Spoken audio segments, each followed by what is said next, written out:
For 3 months, Prince Samuel had screamed day and night. 13 wet nurses, 8 healers, and 27 servants had failed to soothe him. Then the Alpha King fixed his cold eyes on me, the wolfless servant everyone considered expendable. "Make him stop crying," he ordered, "or leave this palace the way the last failure did." At the nursery door, he gave me one final warning. "My son is unusual. Don't be alarmed by what you see." Then he left me alone with the screaming heir. Chapter 1. People say a mother's love is the most natural thing in the world. They say it appears instantly and without condition the moment a woman holds her child. Fairy tales make it sound even simpler. They tell us maternal instinct lives inside a woman's bones, an ancient kind of magic that awakens when her baby needs her, and somehow turns her into exactly the person that child requires. But when you are the woman who cannot give a child what everyone else seems able to provide so easily, you learn something much crueler. Sometimes, you are the broken part inside a perfect machine. Sometimes, you begin to believe you were never meant to be a mother at all. I learned that lesson twice. The first time, I was 19 years old, sitting in a healer's chamber while an elderly woman calmly explained why my body would never give me the future I had imagined. Barren, wolfless, defective. 3 words.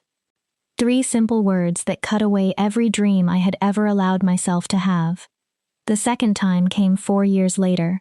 I was 23, standing in a marble corridor of the royal palace while the heir to the throne screamed himself hoarse somewhere beyond a closed door. Servants surrounded the nursery, women with healthy wolves, women who could bear children, women who possessed every quality our world considered natural and valuable.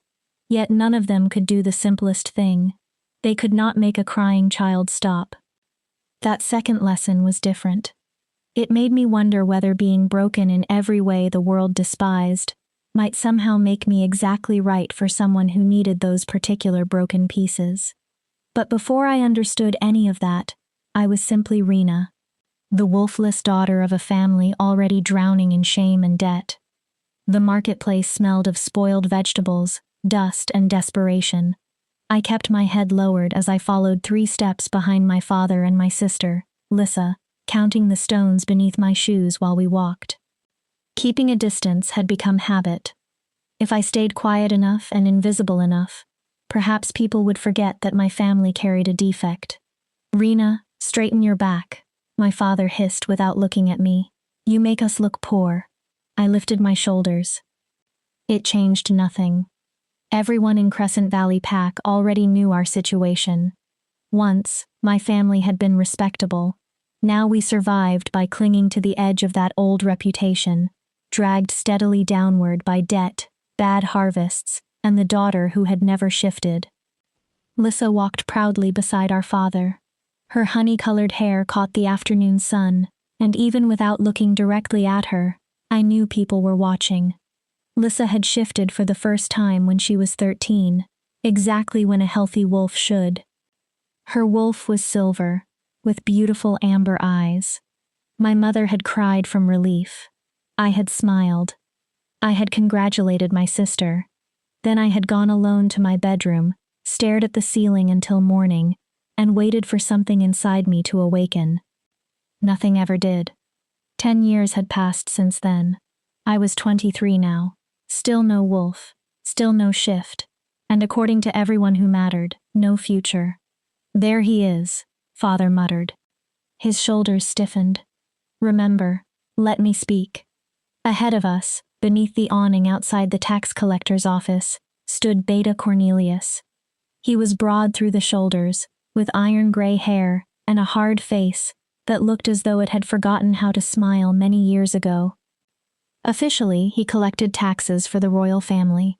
Everyone knew that was only part of his work. Beta Cornelius collected debts, and my family owed the crown more than we had any hope of paying. "Thaddeus," Cornelius said when we approached. No greeting, no pleasantries. His gaze moved from my father to Lissa. Then it reached me. There it stayed, calculating. "You're 3 months behind." "I know," Father answered quickly. The harvest was poor, and with the new tariffs, I don't care about your harvest. Cornelius cut through his explanation without raising his voice. The king does not accept excuses. He accepts payment. My father's jaw tightened. Lissa moved closer to him and slipped her hand into his. Father and his favored daughter, united. I remained 3 steps behind them. Alone. I need more time, father said. Something in his voice cracked. Perhaps pride. Give me another month. I can. You can't. Cornelius's tone ended the argument. Then his eyes returned to me. But perhaps there is another way to clear what you owe. My stomach tightened. The palace has a need, he continued. A very particular one. He kept watching me. For someone expendable. Someone who would not be greatly missed if the arrangement went badly. My father answered far too quickly. What kind of need? Hope and fear fought inside his voice. Cornelius smiled. It was the cruelest expression I had ever seen. The Alpha King's son cries day and night. Endlessly. No one has been able to soothe him. Wet nurses have failed. Healers have failed. He paused. His mother. Cornelius seemed to select his next words carefully. The queen is indisposed. His Majesty has become frustrated. What does that have to do with? Lissa began. Cornelius ignored her. The king has requested women who can serve in the nursery, care for the boy, tend to him. His smile deepened. Calm him. Something in the way he said those words turned my skin cold. Reina can do it, father said immediately. I stared at the back of his head. He had not even looked at me. She's good with children. She's patient. Gentle. Lissa turned sharply toward him. Father. She would be perfect, he continued, gaining confidence now that he had found a possible escape. And she, well, she won't be missed here. My chest went hollow. No prospects, no wolf. Palace service might even be good for her. Give her something useful to do. I waited for him to turn, to ask, to acknowledge that he was offering his daughter like livestock. He never did. Interesting, Cornelius murmured. His gaze narrowed on me. And you would send her knowing the risks? What risks? Lissa demanded. Cornelius looked at her. The Alpha King is not celebrated for patience. His son appears to have inherited that difficulty. Servants who fail to meet expectations rarely return to ordinary service. The meaning settled between us like smoke. She'll succeed, father said. His certainty made something inside me break. Reina has always been good at surviving with very little. This is simply another challenge. I'll go. All 3 of them turned. It was the first thing I had said since leaving home. Reina, you don't have to, Lissa began. But beneath the concern in her voice, I heard relief. She did not want to go. Of course she did not. Lissa had a wolf, a future, a mate waiting for her, a life. I'll go, I repeated. This time I looked directly at Cornelius. If my service clears my father's debt, I'll go to the palace. Cornelius studied me for several long seconds. I refused to lower my eyes. Let him see exactly what he was buying. A wolfless woman with nowhere else to go, nothing to lose, no one likely to mourn her. Very well. He nodded. Pack your things, the carriage leaves at dawn. Dawn? Father's voice faltered. That's very soon. The child is crying now, Cornelius replied. The king's patience is disappearing now. Your daughter goes, and the debt remains settled. Or she stays, and I return next week with guards instead of an offer.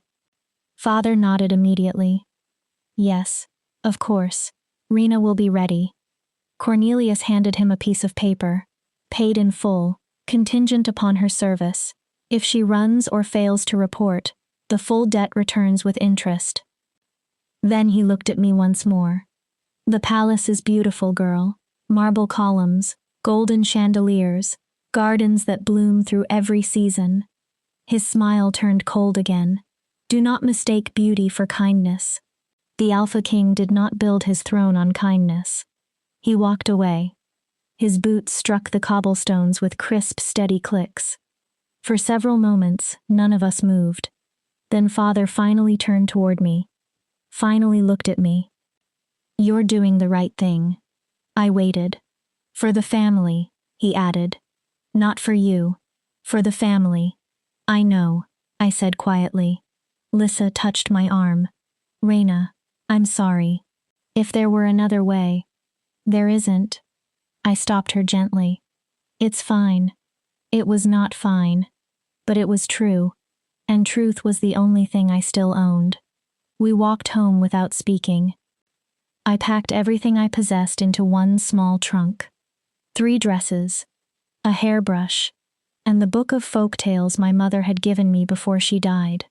My entire life fit easily inside one container. That night, sleep never came. I sat beside the window and watched the moon move slowly across the sky. And because stories had always been the place I escaped when reality became too painful, I began telling myself one. I told myself this was an adventure. I told myself the palace would be beautiful. I told myself perhaps caring for a child might finally give me the purpose I had never found anywhere else. But beneath every comforting story was the truth. I was being sent to the palace the way villagers sent a sacrifice to a dragon, with the hope that I would be enough to satisfy its hunger, and with the quiet acceptance that I probably would not survive. The carriage arrived at dawn. Black, unmarked. I climbed inside without looking back at the house where I had grown up. Behind me, Father and Lissa were still sleeping peacefully, now that their greatest problem had been removed. As the carriage carried me through the gates of Crescent Valley toward the capital, I placed one hand against the cold window and whispered the only prayer I had left. Let me be useful. Let me matter. Even if it's only for a little while. I heard the child before I saw the palace. His cries pierced through the carriage walls as we approached the capital. High, desperate, relentless. The sound echoed from marble walls and golden towers. Something about it felt wrong. This was more than hunger, more than discomfort. The child sounded anguished, as though he were crying for something far deeper than any ordinary need. The driver had not spoken during the entire journey. He did not speak when the carriage stopped either. He opened the door, stepped aside, and gestured for me to get out. Beta Cornelius had not exaggerated. The royal palace was almost painfully beautiful. White marble columns rose toward a cloudless sky. Fountains glittered inside perfectly maintained gardens. Gold flashed from windows and balconies. Every surface spoke of wealth, power, and control. And somewhere within all that perfection, an infant screamed. A woman wearing a severe gray dress waited at the servants' entrance. She examined me with the same expression someone might use when judging spoiled meat. "The Wolfless girl?" "Yes, ma'am." "Come." She gave me no name, no welcome. She simply turned away, certain I would follow. I did, carrying my small trunk in both hands. The inside of the palace was even more magnificent. Ceilings towered above us. Paintings rested in enormous gilded frames. Crystal chandeliers spilled light across polished floors. But the woman did not take me through those beautiful rooms for long. She led me downward. One staircase.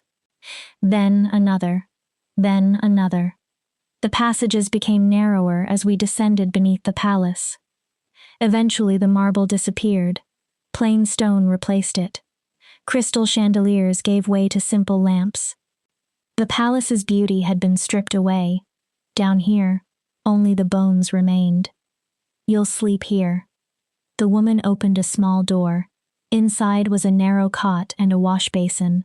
Nothing else. "You'll work in the nursery wing," the child cries. "You make him stop. Those are your instructions." "What is his name?" I asked. She stared at me. "Does that matter?" "I would like to know what to call him." For a moment, I thought she might refuse to answer. Then she sighed. "Samuel, Prince Samuel." "And his mother?" "Dead." The answer came instantly. She died giving birth 3 months ago. The king does not discuss it. The woman's eyes hardened. Neither will you. 3 months. Samuel had been crying for 3 months. You begin now. Wash yourself. Put on the uniform.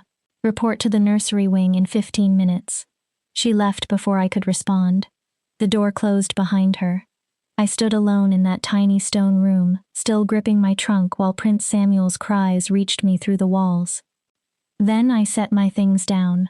I removed my traveling clothes. I washed in the cold water waiting in the basin. I put on the gray servant's uniform laid across the cot.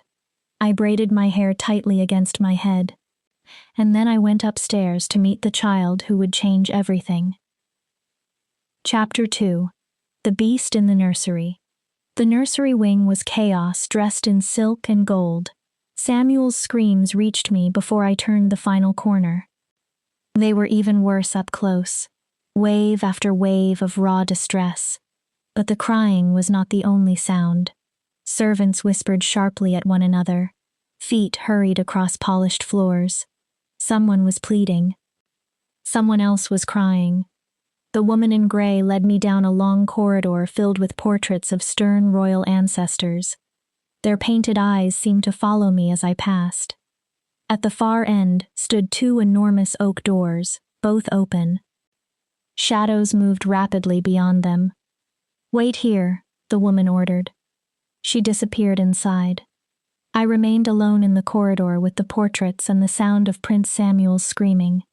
My heart hammered against my ribs. This was real now. Whatever happened after I crossed those doors would decide whether I survived, whether my family remained free of debt, whether I finally became useful to someone. The woman returned. Her expression was even tighter than before. The king wants to see you first. My stomach dropped. The king? He personally examines every servant who works with the prince. Her hand clamped around my arm. Her fingers dug hard enough to leave bruises. Do not speak unless he speaks to you. Do not look directly at him. Do not— Let me guess, I murmured. Do not fail. She stared at me. For one heartbeat, something almost like pity entered her eyes. Then it vanished. Come. She dragged me through the doors. The chamber beyond was made of dark wood and deeper shadows. Candles burned along the walls, but somehow they seemed to create more darkness than light. Samuel's crying was deafening here. The actual nursery must have been through another connecting door. A woman wearing a stained servant's uniform stumbled past us. Tears poured down her face. I tried, she sobbed. I tried everything. I swear. Get out. The voice came from the shadows. Deep, cold, absolute. The servant fled. The woman beside me tightened her grip. Then she pulled me into the center of the chamber and stepped backward as quickly as possible, leaving me standing alone beneath the candlelight. Another one, the voice said. And then I saw him. The Alpha King sat near the fireplace in a high-backed chair, one leg crossed over the other, perfectly still.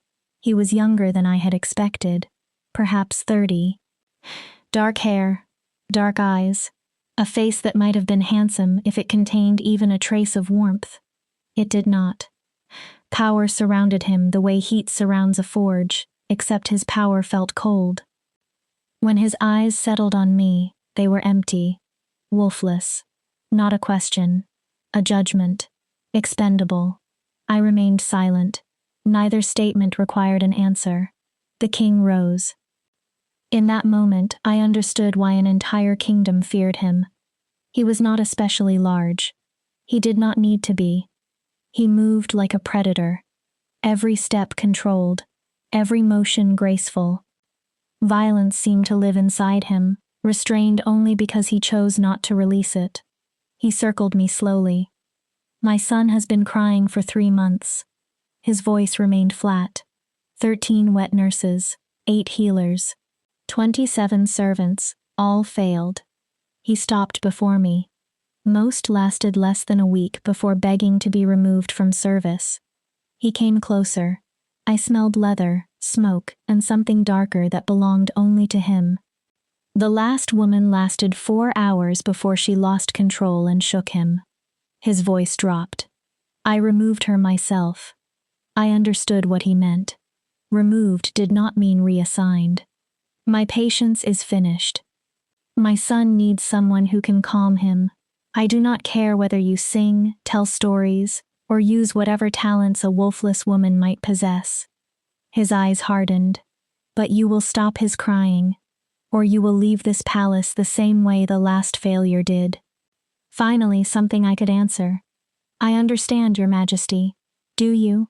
He tilted his head slightly. You're frightened. I can hear it in your breathing. I can see it in the way you hold your shoulders. His gaze sharpened. But you came anyway. He paused. Why? The question surprised me. I searched for a safe answer. The truth, he ordered. I can smell lies. Of course he could. Alpha wolves were known for it.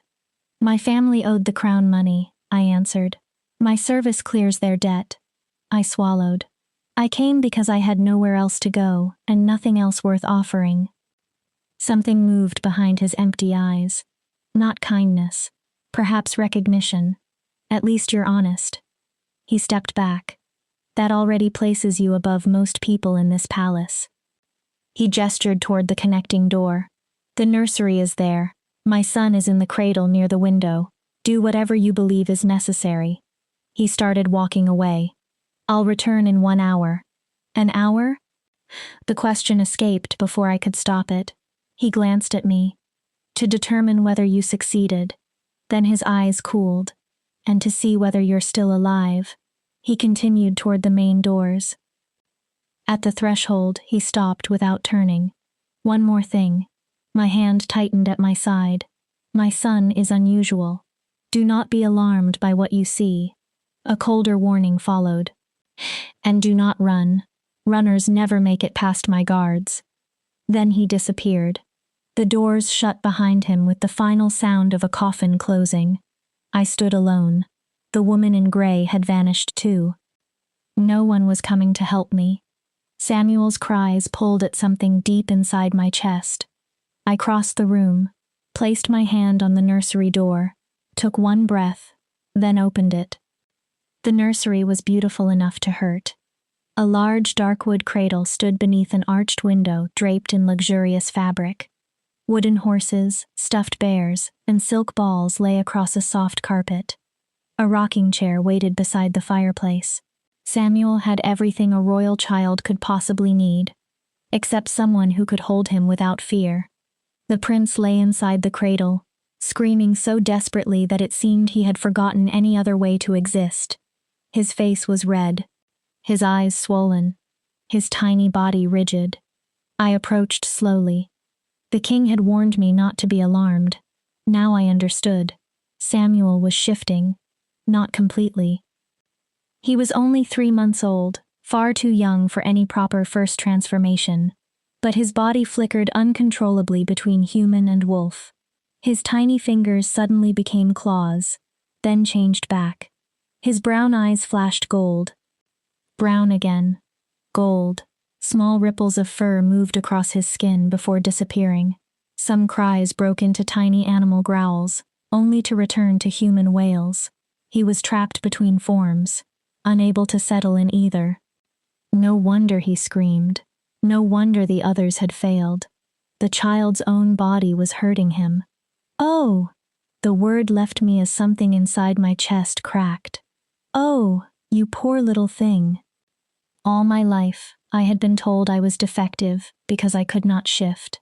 Samuel was suffering because he shifted too much, too early, too powerfully. We were opposite ends of the same curse. Without thinking, I reached into the cradle and lifted him. He was heavier than I expected. Warm. Real. His little body burned with the fever of transformation. He screamed directly into my face. Milk and misery on his breath. I know, I whispered, pressing him against my chest. I know it hurts. His claws pierced my uniform and dug into my shoulder. Blood warmed my skin. I did not pull away. I know you're scared. I began rocking without even deciding to. Everyone wants you to be something already, don't they? His crying continued. They want the perfect prince, the perfect heir. They want you strong, controlled, powerful. They want you to shift when they expect it and stop when they tell you. His cries caught for half a second. Perhaps he was listening. But you can't do that yet. I lowered my voice. You're only a baby. I carried him toward the rocking chair. You're still discovering what your own body can do, and it's too much. I sat, holding him securely. His transformations seemed slightly slower. Perhaps I imagined it. Perhaps not. I can't shift at all, I told him. My voice was almost lost beneath his cries. I never could. Samuel's eyes were human and brown now, still wet with tears, still distressed, but fixed on my face. Everyone said that made me broken, worthless, not really a wolf. I rocked him steadily. Maybe they're right. His fingers curled against my dress. But perhaps being broken is exactly what you need from me right now. I brushed damp hair from his forehead, because I'm not going to force you to shift, and I'm not going to force you to stop. His cries softened by one small degree. I'm simply going to stay here while you figure it out. Stories had always been my refuge. When I had nothing else, I had stories. So I gave one to Samuel. Once upon a time, I whispered, there was a kingdom made entirely of glass. The houses were transparent. The roads were transparent. Even the people were transparent. No one could hide what they thought. No one could hide what they felt. It was the story my mother used to tell me when I was small and frightened at night. A story about a girl made of glass. Everyone believed she was too fragile to survive, until the kingdom faced a truth no one else was brave enough to see. Samuel's screaming began to weaken. It did not stop. But the cries became whimpers. His body still flickered occasionally between forms, yet the changes were no longer as violent.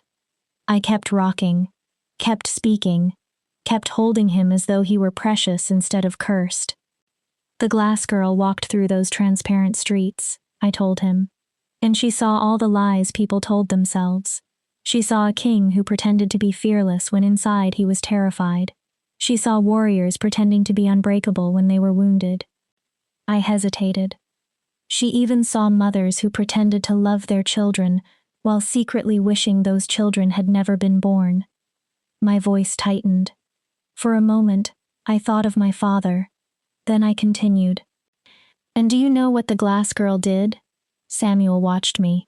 She did not judge them. She did not try to repair them. She simply saw them, really saw them. I lowered my voice even more, and she said, you do not have to pretend with me.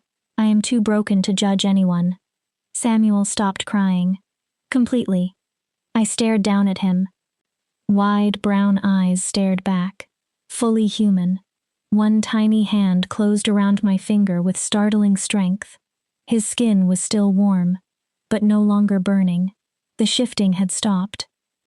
For the first time in 3 months, the royal palace was silent. I was afraid to move, afraid to breathe too deeply, afraid that the smallest change might destroy the fragile peace between us. So I continued rocking. And the people of the Glass Kingdom looked at the girl who could see every secret and every shame they carried. They realized something. Being truly seen was better than pretending. Being broken together was better than being perfect alone. Samuel's eyelids slowly lowered. His breathing became deeper, slower. Then he fell asleep. I sat in that rocking chair with the sleeping prince in my arms while tears slipped down my face. Because for the first time in my life, the thing everyone despised about me had been useful. For the first time, I had been exactly what someone needed. The door opened without a sound. I did not turn. I did not want to wake Samuel, but I knew who had entered. I felt the Alpha King's cold power spreading through the room. He came around the chair until he could see me. Then he looked down at his sleeping son. Something changed in his empty eyes. How? One word. That was all. I told him a story. I whispered. The king stared at me, and I didn't try to force him to stop shifting. I let him be what he was. He remained silent for a long moment. Then he reached down, carefully, almost impossibly carefully. He lifted Samuel from my arms. The baby stirred but did not wake. He settled against his father's chest with a quiet sigh. For one heartbeat, the Alpha King looked almost vulnerable, almost human. Then the mask returned. You will stay. His voice was flat again. My son needs you. Yes, Your Majesty. The servant before you slept in the lower quarters. You won't. You'll be moved here, beside the nursery. He looked toward the cradle. I will not have you far away if he wakes. Yes, Your Majesty. Jacob laid his son down with astonishing gentleness. Hands rumored to kill without hesitation, handled the infant as though he were made of glass. Then the king faced me. Do not fail me. His voice lowered. More importantly, do not fail him. I won't. I meant it. Every wounded piece of me meant it. The king nodded and moved toward the door, then stopped. His back remained toward me. What is your name? Reina, Your Majesty. Reina. He repeated it slowly. The glass girl who sees the truth. Then he left.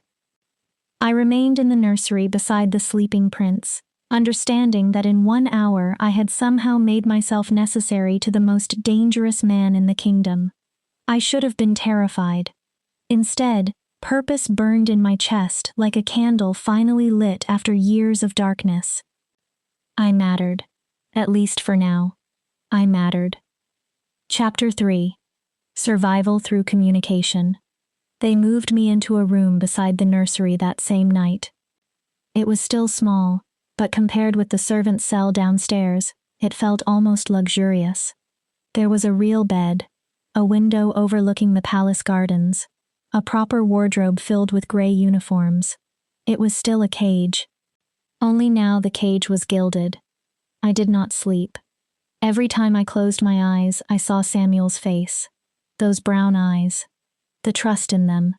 No one had ever looked at me that way before. And behind Samuel's face, I saw the Alpha King. His empty stare. His quiet warning. Do not fail me. Failure meant death. I understood that far more clearly now than I had when Beta Cornelius first made his offer. This was no longer only about my family's debt. This was about staying alive. Near midnight, Samuel woke again. The moment I heard his cry, I was out of bed. I reached the nursery before anyone else. His cries had not yet become screams. I lifted him quickly. His fingers flickered into claws. Gold flashed through his eyes. I'm here. I held him against me. I have you. Then I settled into the rocking chair and began another story. This one was about a boy who could speak to shadows in a world where everyone feared the dark. Samuel's shifting slowed, then stopped. His crying became quiet whimpers, then silence. Within 20 minutes he was asleep. I remained in the rocking chair, holding him while moonlight painted the nursery floor silver. That became our pattern. Every few hours Samuel woke. He cried. He shifted. I went to him immediately. I held him and told stories until his body settled. The other servants soon began avoiding the nursery almost entirely. I could feel their relief. They no longer had to face the screaming prince. But I also felt something less pleasant. Resentment. Suspicion. The wolfless woman was succeeding where wolves had failed. On the third night, the Alpha King came to observe. I never heard him enter. He moved too quietly. But I felt him. That cold force filling the room. I was holding a sleepy Samuel and telling him about a queen who became a bird every night. And each night, I whispered, she flew over her kingdom to make certain her people were safe. Samuel's eyelids drooped. Every morning she returned to her human body exhausted but happy because she knew she had protected them. The king watched without interrupting. After several minutes, he spoke. How many times has he woken tonight? 3, Your Majesty. I kept my voice low. But each time he settles more quickly. I think he's beginning to understand that I'll come when he cries. I looked down at Samuel. That he's safe. Safe? Bitterness touched the king's voice. My son is heir to the throne, yet he needs someone to convince him he is safe inside his own nursery. I said nothing. There was no safe response. He stepped closer. I forced myself not to tense. His eyes lowered toward Samuel. For a brief second, the same vulnerability I had seen before returned. His mother used to sing to him. His voice became quieter. When she was pregnant, she would sit beside the window and sing old lullabies. I held perfectly still. This was the first time he had willingly spoken about the dead queen. The healers said he could hear her voice before he was born. Whenever she sang, he moved. His expression emptied again. She died the night Samuel was born. He paused. She hemorrhaged. The healers couldn't stop it. His jaw tightened. I held her while she bled to death. His voice became almost toneless. The last thing she said was, "Protect him. Protect our son." Silence filled the nursery. I have killed enemies with my own hands, the king continued.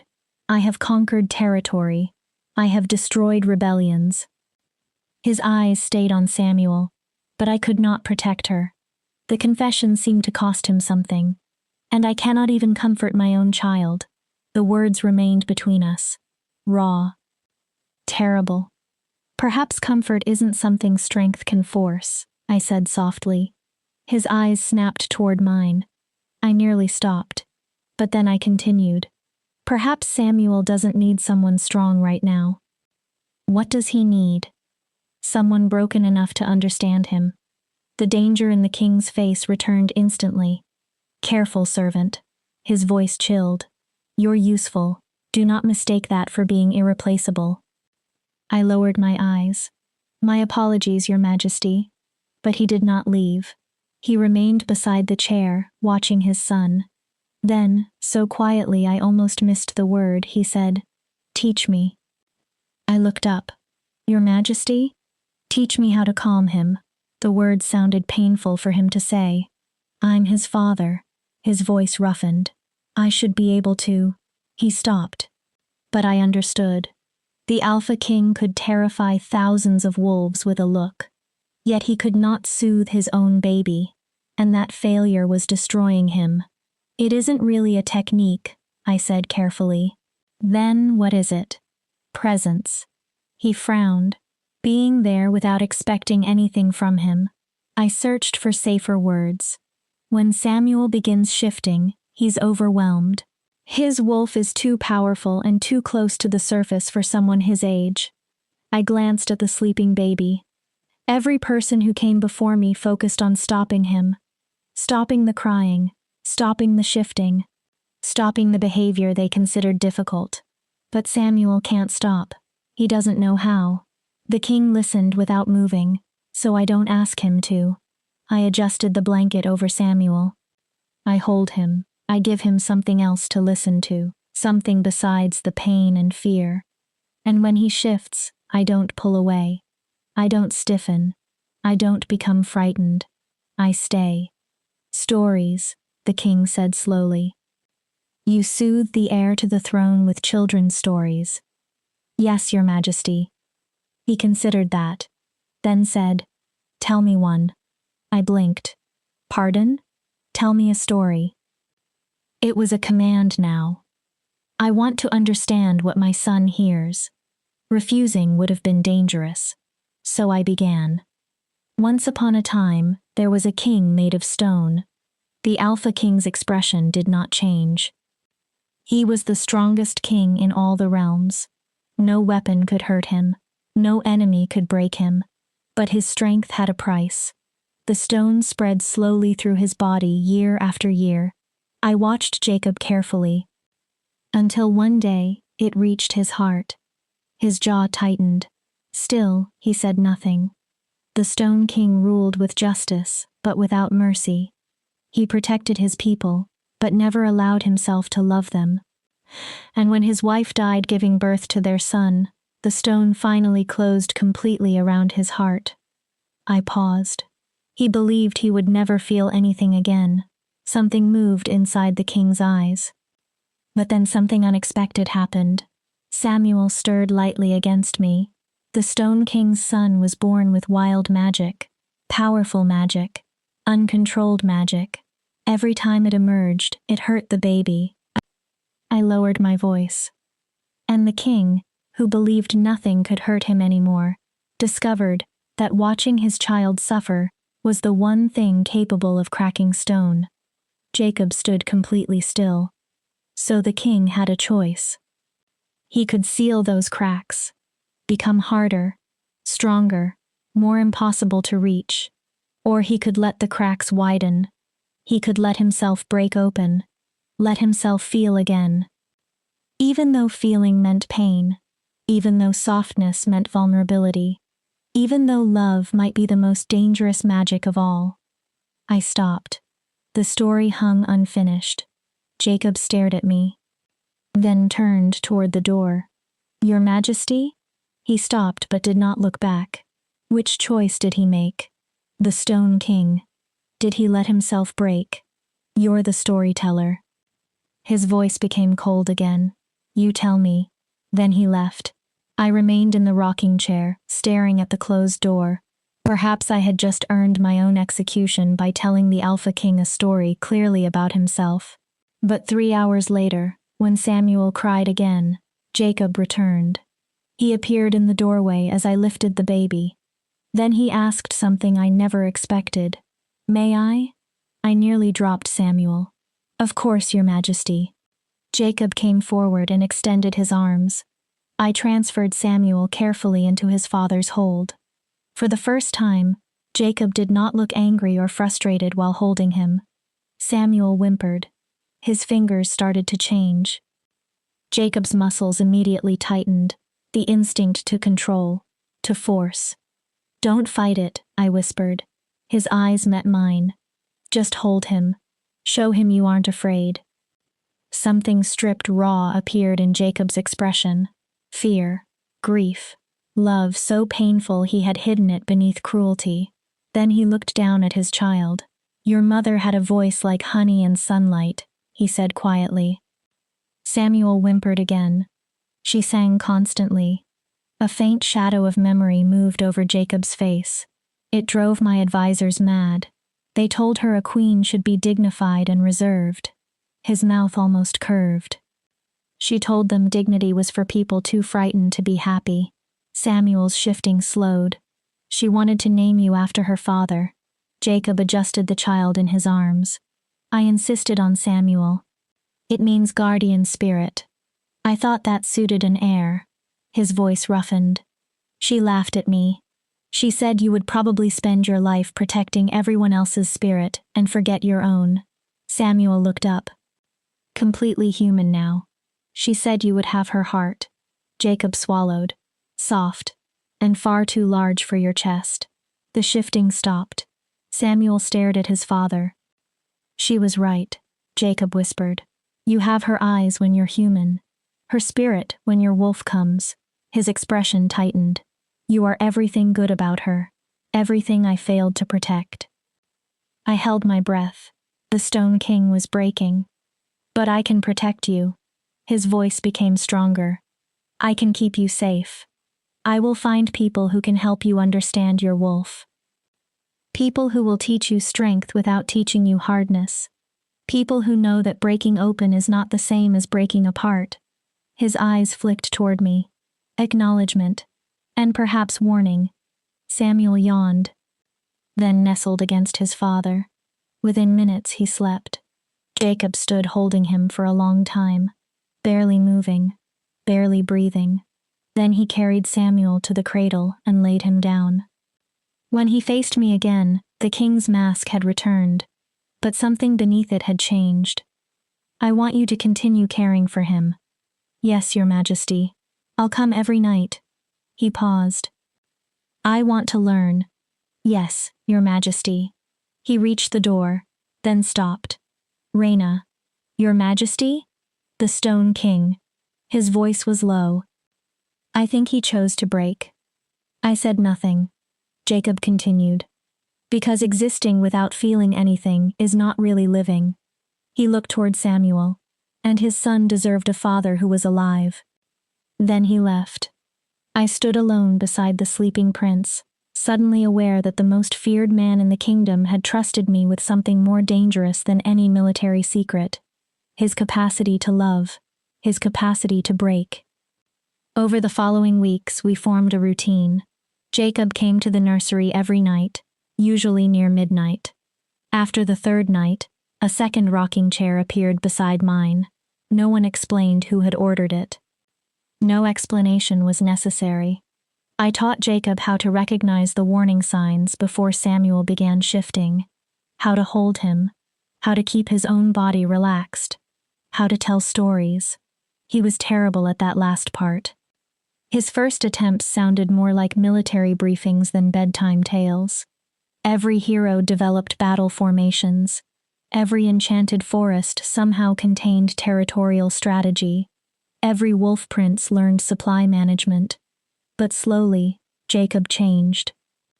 His voice softened. Facts loosened their hold. Imagination entered. Samuel began seeing his father not as the cold king who ruled the realm, but as the man who arrived in the darkness to hold him and tell clumsy stories about warrior wolves and enchanted woods. Samuel still shifted. He was too young and his power too unpredictable for the episodes to disappear entirely. But they became less frequent, less violent. Night by night he learned control. And I learned too. The Alpha King was not simply stone and cruelty. He was a man who had lost the person he loved most, and built walls high enough to keep anyone from hurting him again. But Samuel had found a crack in those walls. And now light was beginning to enter. It should have remained professional, king and servant, nothing else. But on the night everything changed, I made the first truly dangerous mistake of my life. I forgot to fear him. Chapter 4. Gradual Intimacy Through Shared Purpose. The moon was full that night, and restlessness seemed to move through the entire palace. I had been caring for Samuel for nearly 2 months. The difference in him was astonishing. He still shifted, and likely would until he became old enough to fully command his wolf. But now the episodes were brief, manageable. He smiled more. Sometimes he laughed. The sound was so bright that even stern servants stopped in the corridor when they heard it. Jacob noticed every change. He spent more time in the nursery, not only his midnight visits. He came before court in the early mornings. He stole minutes between diplomatic meetings. Sometimes he appeared in the afternoon simply to watch Samuel sleep. He began bringing books, ancient works about wolf magic, histories of children who shifted too young, medical texts about infant development. We read them together while Samuel napped, leaning over yellowed pages and whispering theories across the table. One afternoon, I found a passage that caught my attention. Look at this. I pointed to a section about inherited magic. It suggests that shifting too early can be a sign of an unusually powerful bloodline. Jacob moved closer. Close enough that I smelled leather, pine, and something distinctly his. My pulse changed. I forced my attention back to the book. So Samuel's condition might not be a curse, I continued. His power may simply be arriving too strongly and too early. Strong lineage. Jacob read the passage again. That would fit. He leaned back. His mother came from pure alpha blood extending 7 generations. Then his expression darkened. And mine. He stopped. I waited. By then, I had learned that Jacob revealed himself only when he chose. My father was a tyrant. His voice became flat, cruel, paranoid, violent. He stared at the book without seeing it. He killed his own brother because he imagined treason. Servants were executed for small mistakes. He ruled through fear. Jacob's jaw hardened. When I inherited the throne, I swore I would become something different. Strong, but fair. Feared, perhaps, but never hated. You succeeded, I said. He laughed once. There was no humor in it. Did I? He looked at me. I'm still feared. Still cold. The only improvement may be that I kill quickly instead of prolonging suffering. His mouth twisted bitterly. That isn't much of a moral achievement. You're here. He frowned. What? You're sitting in a nursery studying books because you want to understand your son. I held his gaze. A tyrant wouldn't do that. He turned fully toward me. Look at me. The intensity in his voice made my breath catch. I did. You're not afraid of me. It was not a question. No, Your Majesty. Why? I considered the safest answer. Then realized he would know if I lied. Because I've watched you with Samuel. His expression changed slightly. I've seen how gentle you are when you believe no one is paying attention. I hesitated. And because what? I should have stopped. Instead, I said the truth. Because I think your cruelty is a costume. Silence. A costume? He repeated. Something you wear. My heart began pounding. Not what you really are underneath. The silence became unbearable. I had gone too far. Forgotten my position. Then Jacob smiled. It was tiny. Almost gone before I could believe I had seen it. But it was real. A costume. He considered the phrase. That is an unusual description. I shouldn't have said it. No. He interrupted. You should. He leaned back in his chair. Everyone else is too frightened to tell me the truth. They either say what they think I want to hear or avoid saying anything. His gaze remained on me. But not you. You tell me stories about stone kings who need to learn how to break. You look directly at me. You treat me like... He stopped. A person, I supplied. Yes. His voice softened. Like a person. He looked away. It has been a long time since anyone did that. Samuel stirred in his cradle. Both of us turned toward him. The tension shifted. He's getting bigger, Jacob said. There was unmistakable pride in his voice.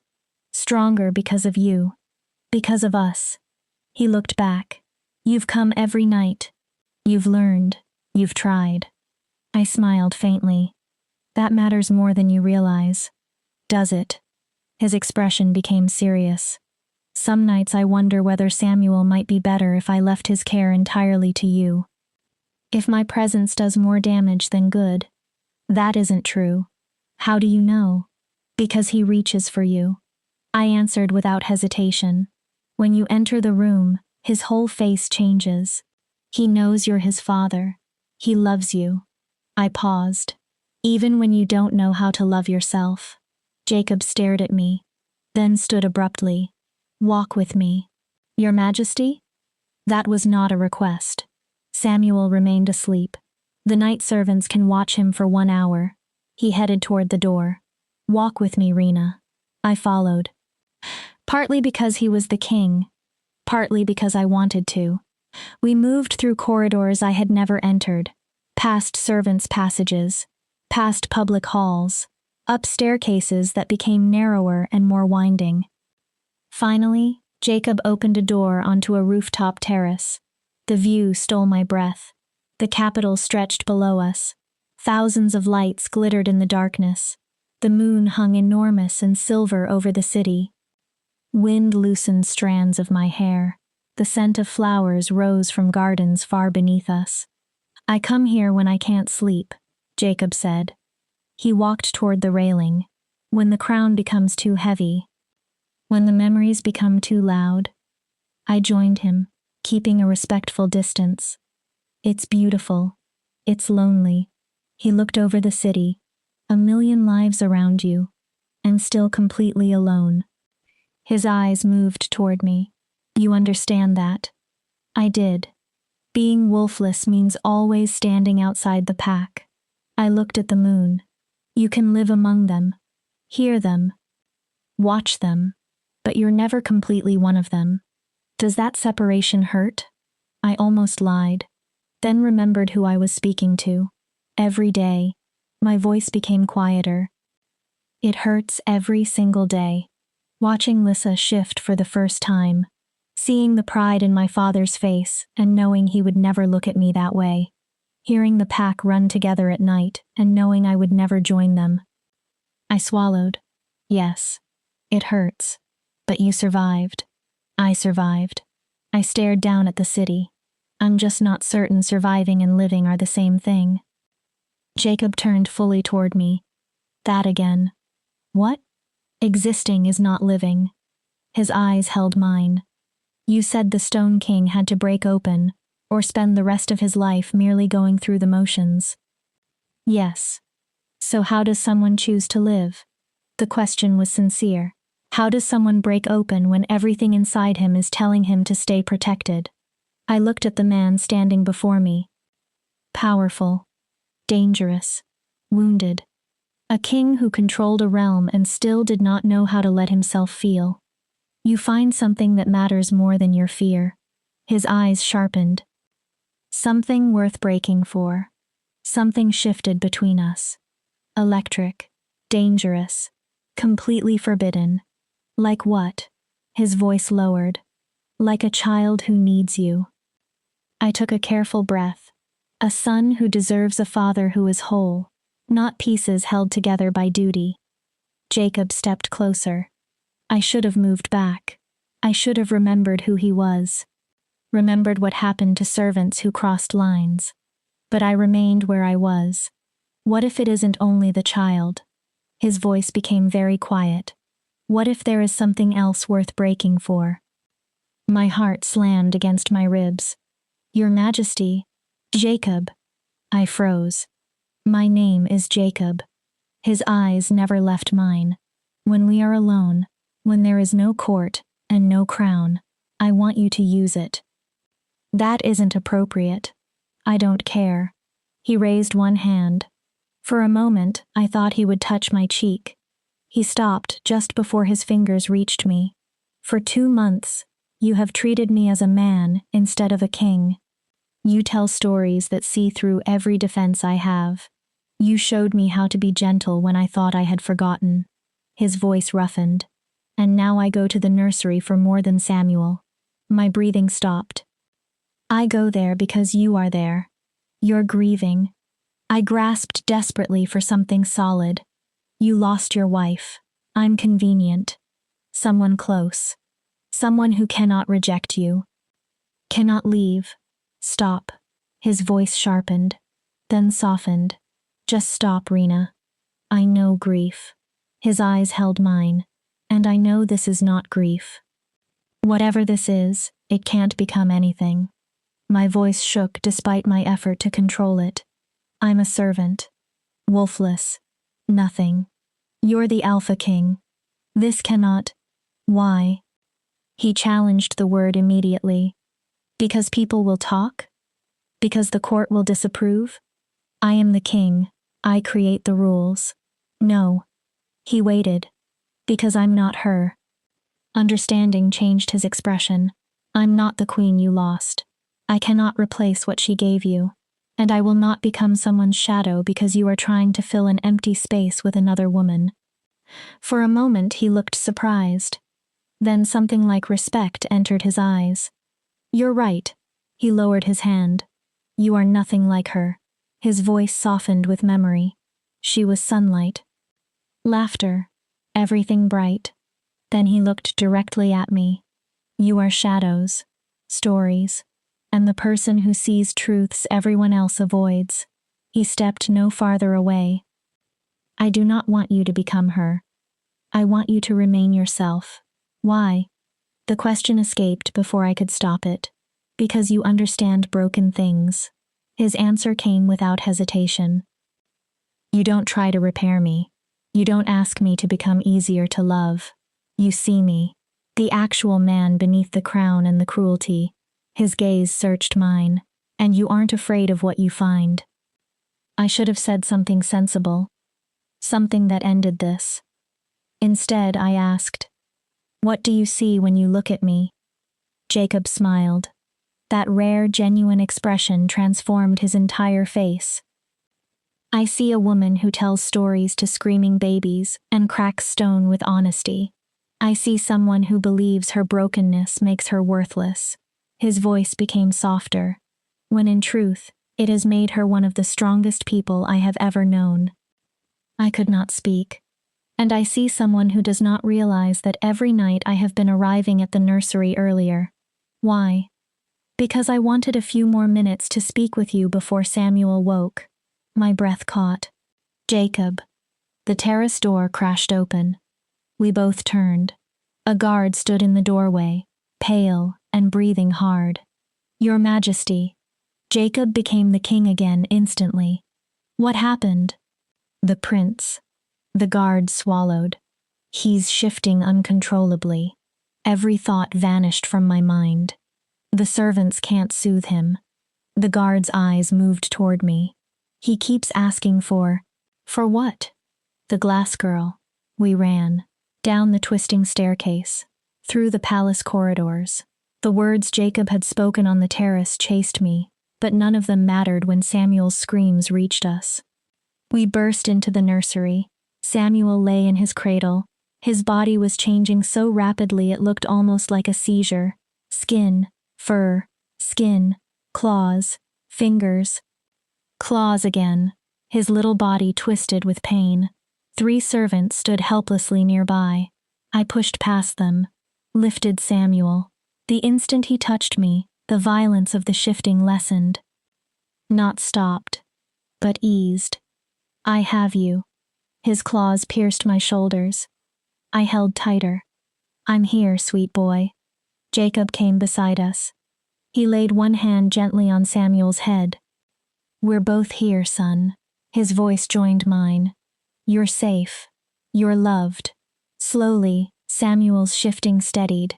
His screams weakened, then became whimpers. Then small, broken sobs. He clung to both of us. One fist gripping my uniform, the other hand wrapped around his father's finger. What happened? Jacob demanded. One servant answered nervously. We don't know, Your Majesty. He woke screaming. Then the shifting began. We tried everything. Her face tightened. But he kept saying glass. We didn't understand. The glass girl, I whispered. My story. Samuel had been calling for me. Jacob looked across the baby toward me. Understanding entered his eyes. His son had bonded to me, not simply as a servant, not merely as a caretaker. Somehow, the 3 of us had become a unit. 3 damaged people whose broken pieces fit together more naturally than anything perfect ever had. Everyone out. Jacob's voice became quiet and absolute. The servants fled. Only the 3 of us remained. King, servant, prince. Jacob watched Samuel cling to me. He needs you. I looked at him, not only as the woman who cares for him. He stopped. He did not need to finish. As a mother. I know. Tears slipped down my cheeks. But I can't be. I'm not. You already are. His voice was gentle. Look at him. Samuel was falling asleep against me. One little hand still held Jacob's finger. Rena, look at the way he holds on to you. You're his mother in every way that matters. My arms tightened around Samuel. This is dangerous. How? People will talk. They'll say I'm trying to replace his mother, that I'm overstepping. Let them.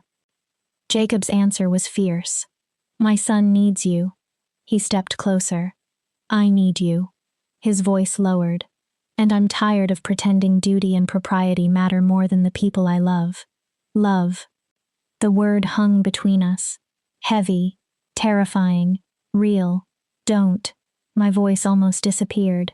Please don't say something you don't mean. I have never meant anything more. He did not look away. I know this is too fast. I know I am still mourning my wife. I am still learning how to be a father. I make mistakes every day. He swallowed. But when I am with you, the stone cracks. The cold disappears. I remember how it feels to be a man instead of only a king. My own defenses began collapsing. I don't know how to do this. I looked down at Samuel. I don't know how to become what he needs, or what you need. I'm only me.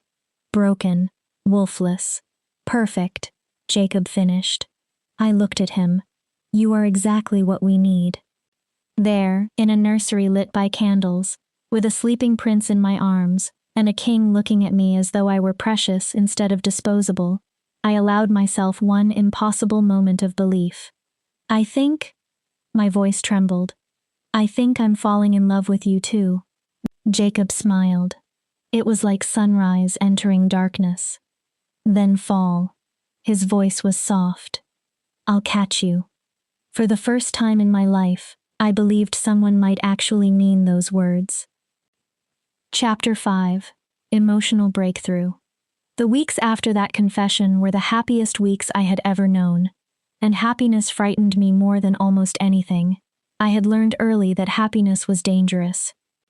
It softened your defenses, made you forget that good things could disappear, especially when you were someone like me.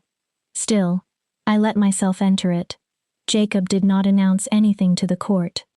An alpha king openly courting a wolfless servant would have created political chaos. The nobles might have revolted. But inside the private rooms of the nursery wing, Jacob stopped pretending.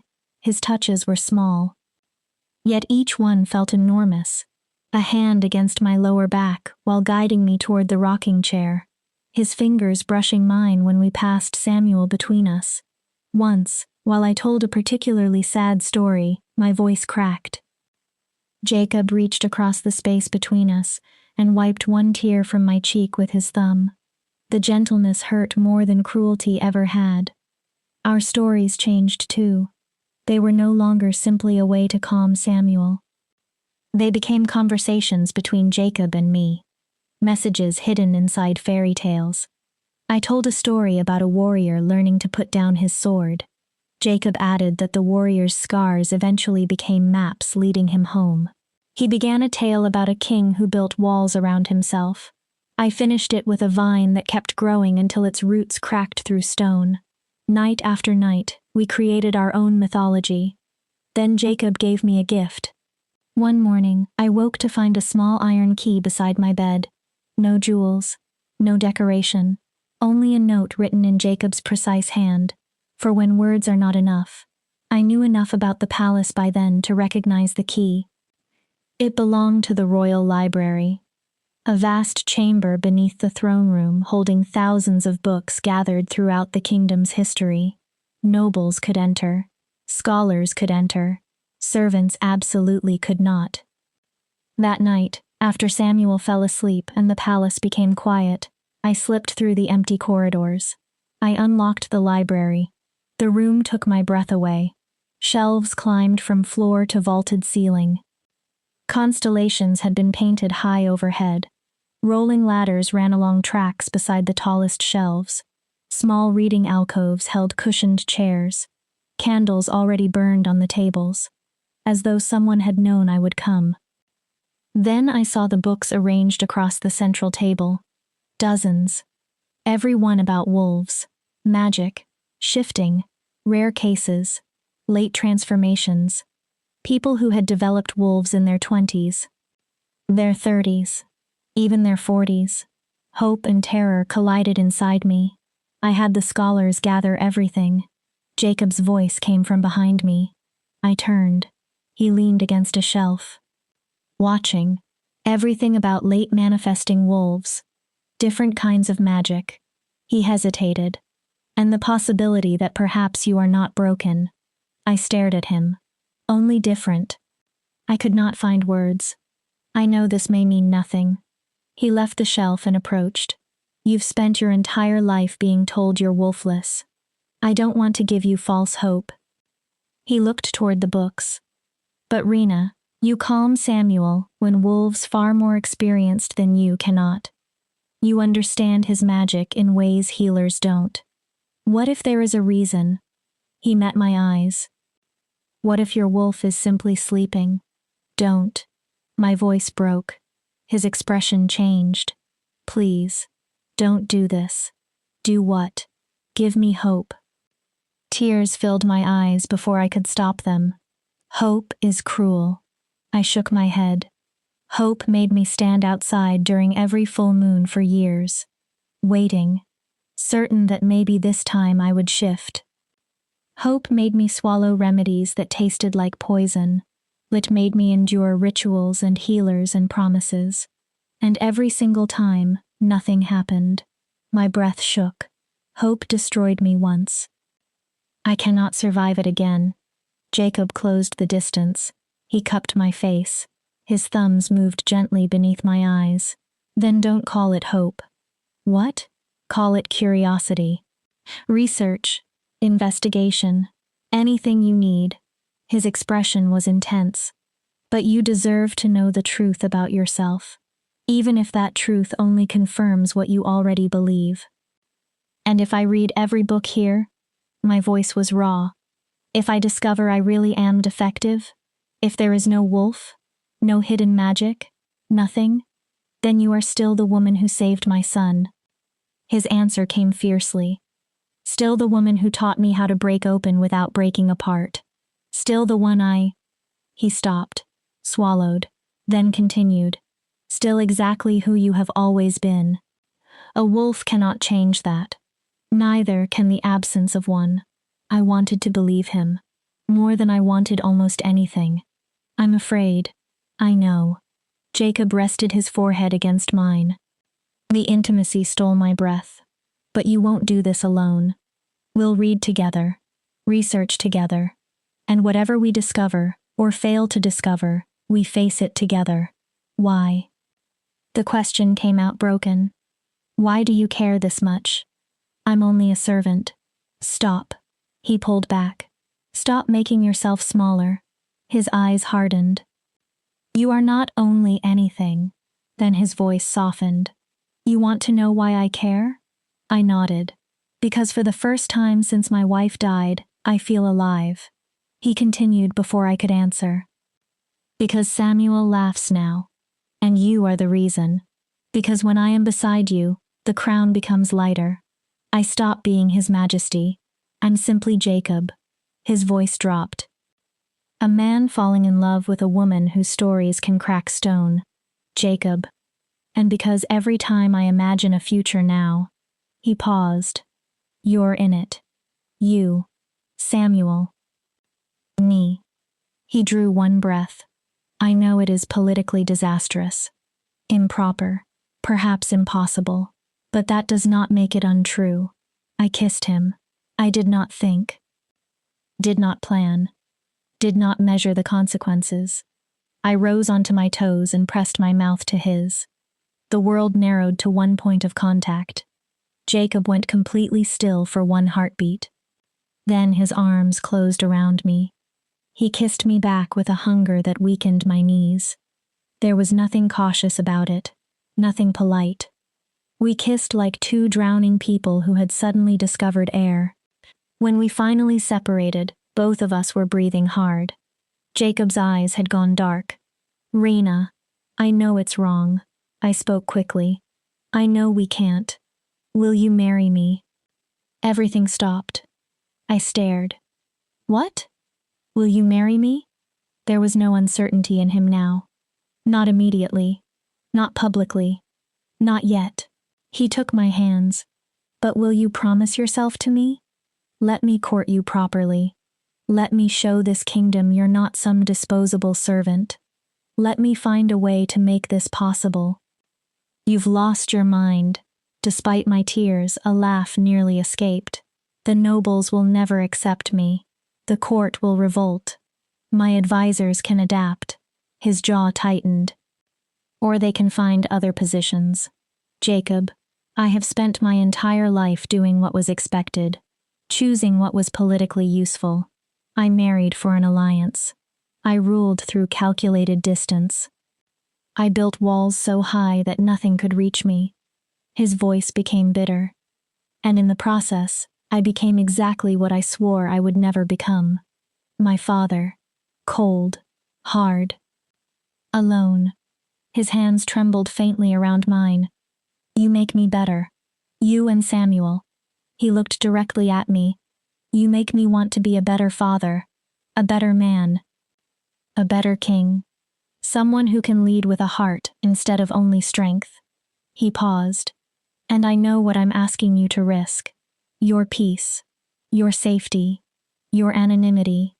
This will be harder for you than for anyone. But I am asking anyway. His voice steadied. Reina, will you marry me? I should have refused. That would have been practical, safe, logical. Girls like me did not receive fairy tale endings. But I looked at Jacob, a dangerous man who had learned gentleness, a broken king who had chosen to crack open, a man offering not simply affection, but his future. I could not lie. Ask me again. His brow furrowed. With the riddle, understanding slowly entered his eyes. The stories I tell Samuel, I explained, the ones about choices and promises. Ask me the question that truly needs answering. Jacob considered. Then his gaze held mine. What is something that, once given, can never truly be taken back? My heart began pounding. Something that grows stronger as time passes. He came closer. Something that breaks only when someone holds it too tightly. A promise, I whispered. The answer is a promise. Then promise me. His voice lowered. Promise you'll stay. Promise you'll allow me to love you. Promise we will give ourselves the chance to create something real, even if everyone else calls it impossible. Tears streamed down my cheeks. But I smiled. I promise. He kissed me again. This time softly. When we separated, he pressed something into my palm. A ring, simple silver, a small moonstone in the center. It belonged to my mother, he said. I looked at him.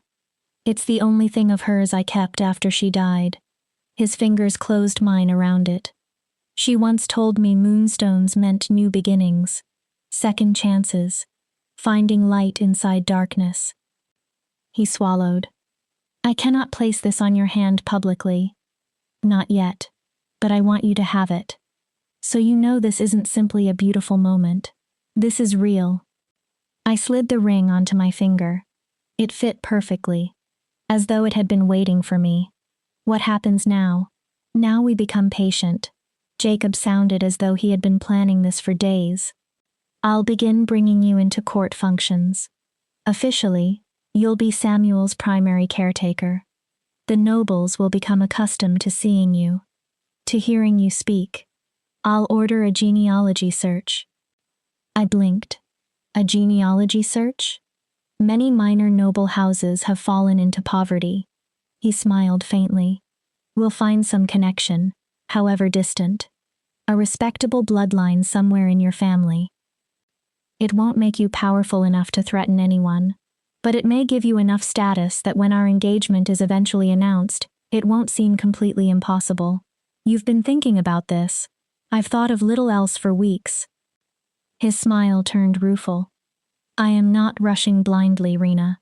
I know there will be opposition, possibly danger. Then the Alpha King returned to his eyes. But I have conquered territories. I have defeated rebellions. I can survive offended nobles. And me? My question quieted him. What about you? Can you accept a wife who might never shift? Who cannot give you more heirs? Who will never run beside you under a full moon? Who? Stop. Jacob pulled me closer. I have Samuel. I do not need another heir. His hand touched my cheek. And I do not care if you ever shift. I don't care about what you cannot do. I care about what you can. You make my son laugh. You made me feel human again. You see truth when everyone else chooses convenience. He paused. And if these books are right, if there is some possibility that you may shift one day, then we discover that together. His expression became firm. And if they are wrong, if you remain wolfless forever, I still choose you. His thumb brushed my cheek. Every day. I choose you. I buried my face against his chest. Tears came. Not from pain this time. From the almost unbearable feeling of being chosen by someone who could have anyone. I don't deserve this. Jacob's arms tightened. Neither do I. I pulled back enough to look at him. Then why does it work? Perhaps because neither of us is perfect. His mouth curved. Two damaged people choosing one another because our cracks happened to fit. We remained in the candlelit library for a long time, surrounded by books about impossible magic and uncertain futures. For the first time in my life, I allowed myself to believe in a happy ending. Not because I thought the road ahead would be easy, but because I believed I would not walk it alone. Later that night, Jacob and I returned separately to the nursery wing. Appearances still mattered. For now. I sat beside Samuel's cradle, 4 months old already. He was growing quickly. I could see hints of Jacob in him now. The strong shape of his face, the intensity in his eyes. But there was softness too, his mother's gentleness. The child might someday become exactly what Jacob hoped. Strength without hardness. If we kept him safe, if we taught him to control his wolf, if we gave him a childhood not ruled by grief. I touched the moonstone ring hidden beneath my sleeve. Then I made a silent promise to the sleeping child. I will protect you. I will love you.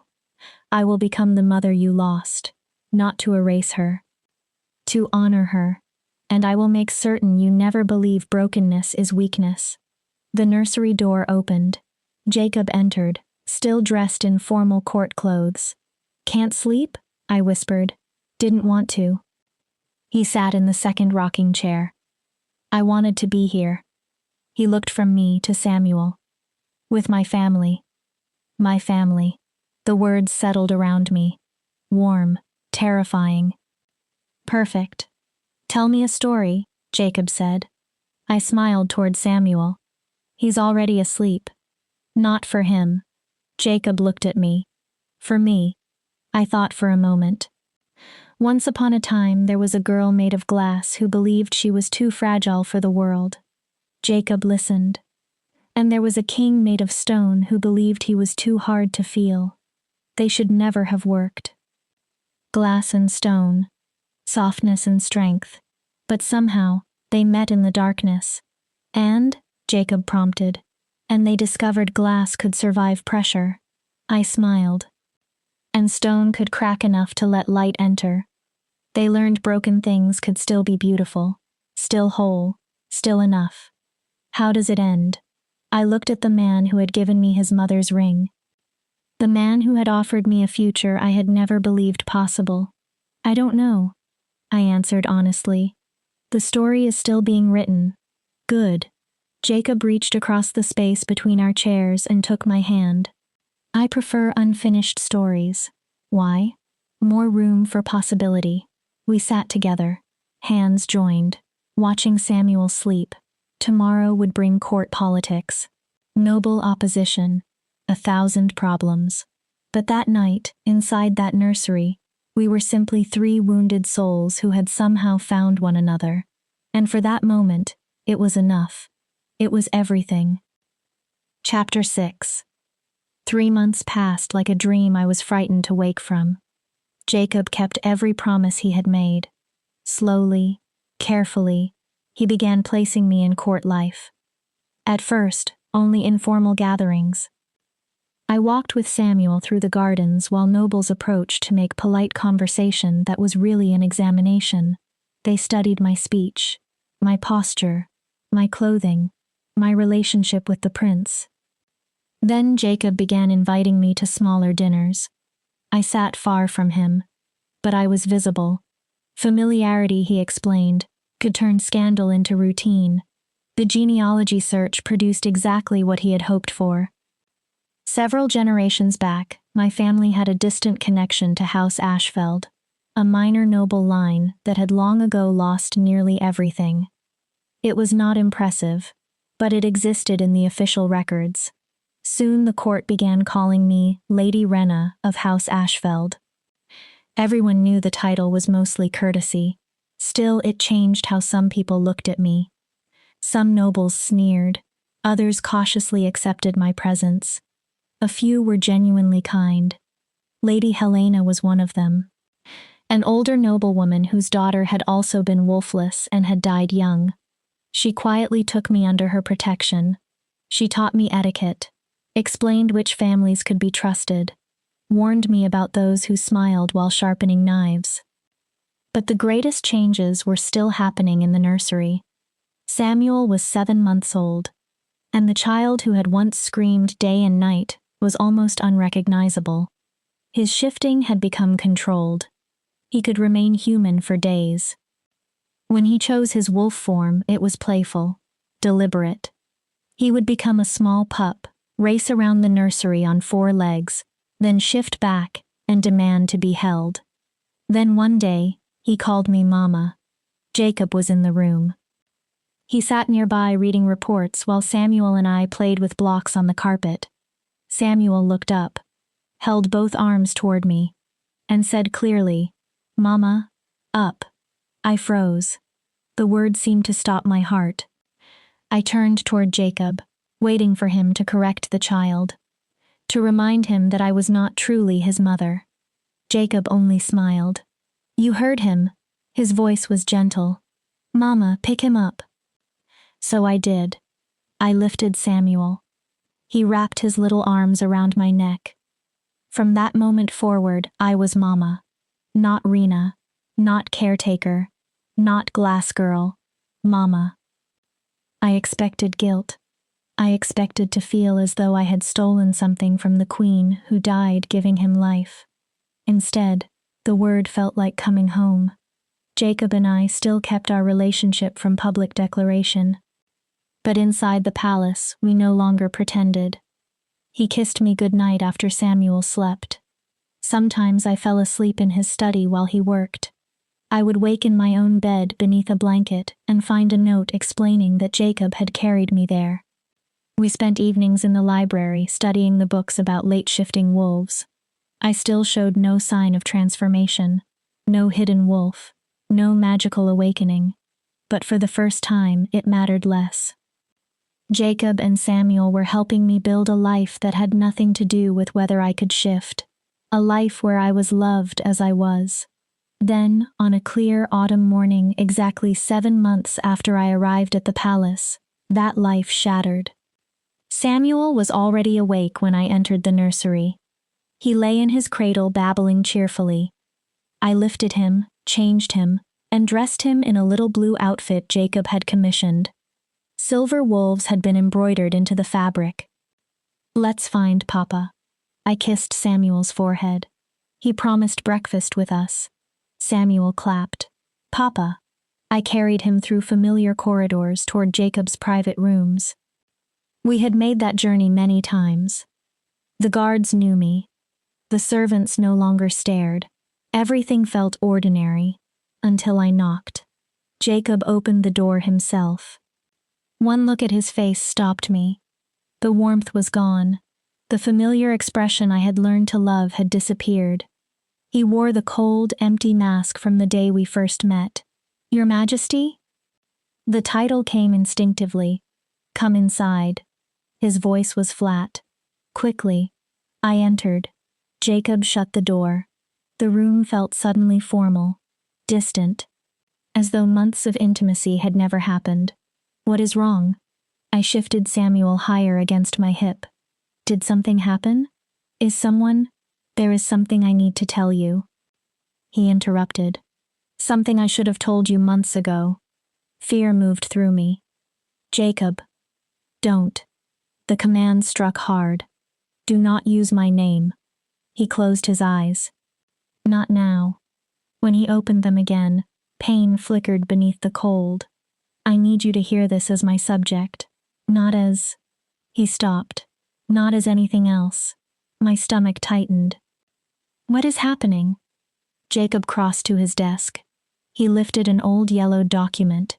The writing looked ancient. Official. He held it as though it weighed far more than paper. "When my wife died, Samuel's shifting began immediately." I listened. The healers believed it was grief magic, that his wolf sensed the loss of his mother and tried to emerge as protection. I knew this. Jacob had told me before. They also said that if the shifting continued uncontrolled, Samuel would die. He looked at our son. His body was too young. Eventually the transformations would tear him apart. I waited. What I never told you. His voice became mechanical. Was that the healers went to the practitioners of the old magic, the witches who still preserve ancient spells. He extended the document. They told me there was one possible way to save him. I shifted Samuel to one hip, then read. The words were archaic, difficult, but slowly, meaning emerged. A binding, a spell. Or perhaps a curse. I don't understand. But I did. Some terrible part of me already understood. The spell required a sacrifice, Jacob said. Someone able to absorb Samuel's excess magic. To ground it. To regulate it. His expression remained still through force. Someone whose own magic was dormant or absent. A vessel. The words on the document blurred. A wolfless soul bound by service and proximity shall calm the shifting child through natural magical exchange. My breath stopped. You knew. Jacob said nothing. When you sent people to search for servants. My hands began trembling. When Beta Cornelius came to my village looking for someone expendable. You knew you required someone wolfless. Yes. One word. A knife. The binding activates through emotional attachment, Jacob continued. His voice sounded rehearsed. The child bonds with the vessel. The vessel bonds with the child. Then magic begins moving between them naturally. I barely heard him. The child releases excess power. The vessel receives it, grounds it. Samuel becomes stable. I look down at the boy in my arms, then back at Jacob. What happens to the vessel? Silence. My heartbeat thundered. Jacob. His mask finally cracked. What happens to the vessel? We don't know. Pain flooded his face. The records are incomplete. Some claim the vessel becomes more magically sensitive, more connected. Others. He stopped. Others say the vessel dies. I finished for him. The excess magic destroys them. We do not know that will happen to you. Stop lying. My voice rose sharply. Samuel startled. I immediately lowered it. No more lies. I held Samuel closer. Please. Tell me the truth. Jacob's shoulders lowered. There are 3 recorded cases. His voice went hoarse. All 3 vessels died within 2 years. The room tilted. 2 years. I could barely form the words. But they were different cases. Jacob stepped closer. Different forms of magic. Different conditions. How long have I been bound to Samuel? He stopped. 7 months. 17 months. Perhaps less. We do not know your situation is the same. Jacob spoke quickly now. The magic practitioners believe there could be exceptions. If you have any dormant power at all. If you could learn to channel Samuel's magic instead of absorbing it. I stared at him. The books. Understanding locked into place. That is why you gave me those books. His face tightened. The research on late wolves. You weren't only hoping I might shift. I could barely breathe. You were hoping I might have enough hidden power to survive what you had already done to me. Seeing me pardon. Jacob did not deny it. I looked at Samuel. He had become very quiet. His enormous brown eyes studied my face. He sensed my fear. His lower lip trembled. And then I felt it. Something I had always called maternal instinct. The strange warmth when I held him. The invisible pull between us. Now I knew what it was. Magic. Samuel released power into me. I absorbed it, held it, grounded it.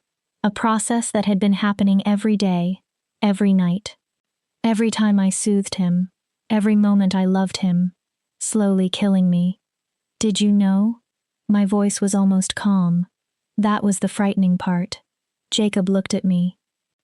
When you told me you loved me, when you gave me your mother's ring, when you asked me to marry you, my throat tightened. Did you already know? Yes. The word broke in his mouth. God help me. His eyes filled with guilt. Yes. I walked toward the cradle in Jacob's room and carefully placed Samuel inside. The baby reached after me. Mama? Only a moment, sweet boy. My voice cracked. Then I faced his father. Why? Why didn't you tell me? Because you would not have stayed. Jacob answered with brutal simplicity. If you had known that bonding with Samuel might kill you, you would have refused. Or you would have remained because of your family's debt. Out of obligation. He looked toward Samuel, but you would not have loved him freely. And the spell only works if the bond is genuine. If the love is real. I stared. So you manipulated me. Rena, you let me fall in love with your child. My voice remained frighteningly steady. You let me believe I had chosen to help him. You let me become his mother. All while knowing I was dying because of it. I am trying to save you. Jacob shouted. It was the first time I had ever heard him raise his voice at me. Every day I have searched for another solution. A way to break the binding. To transfer it. To find another vessel. I have consulted every magic practitioner I could find. I offered fortunes. I have been trying. While lying to me. He stopped. While pretending you loved me. No. Jacob moved closer. I held up one hand. Was that part of the spell too? What? Did I need to love you? Did you need me attached to you? Is that why you courted me? Gave me that ring? Asked for promises? No. His answer was immediate. Fierce. That was real. All of it. Rena, I swear. He reached for me. Don't touch me. Jacob froze. Do not touch me. My control began to crack. Do not speak to me like I am precious when I am only... I laughed once, bitterly.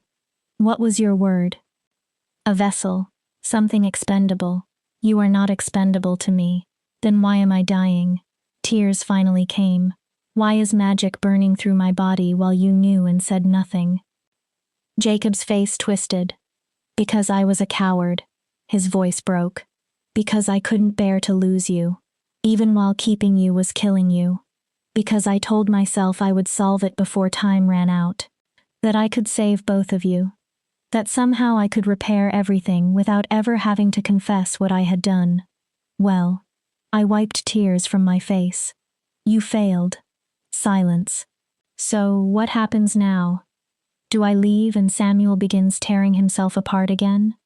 Do I stay and die so the royal heir can live? I looked directly at him. What is your plan, Your Majesty? The title hurt him. He visibly flinched. There may still be a way. I said nothing. The practitioners believe that if you could access your own magic, if there truly is a dormant wolf inside you, you might be able to resist Samuel's excess power instead of simply absorbing it. Create balance. His words came quickly. But you would need to shift. You would need to awaken whatever power you possess. I have no power. The scream tore out of me. Samuel immediately began crying. I am wolfless. I pointed toward myself. I have always been wolfless. That is why your spell needed me. I sobbed now. Because I was empty. Because I was broken. Because there was nothing inside me to resist. Every beautiful month shattered at once. Hope. Love. The future we had built. All of it collapsed. Jacob reached for me again. This time, I let him. He pulled me against his chest. I cried into his clothes while Samuel cried behind us. I'm sorry. Jacob repeated it into my hair. Again. Again. I thought I could save you both. I'm sorry. But sorry could not return the months he had stolen. Sorry could not save my life. Sorry was only another word for guilt. I pushed away. I need time. Rena, I need to think. He started toward me. Please. The words stopped him. I was exhausted. Tired of being strong. Tired of being useful. Tired of becoming whatever everyone else needed. Give me time. Jacob nodded. Anything you need. He swallowed. But please do not leave Samuel. He needs you. To survive. I laughed bitterly.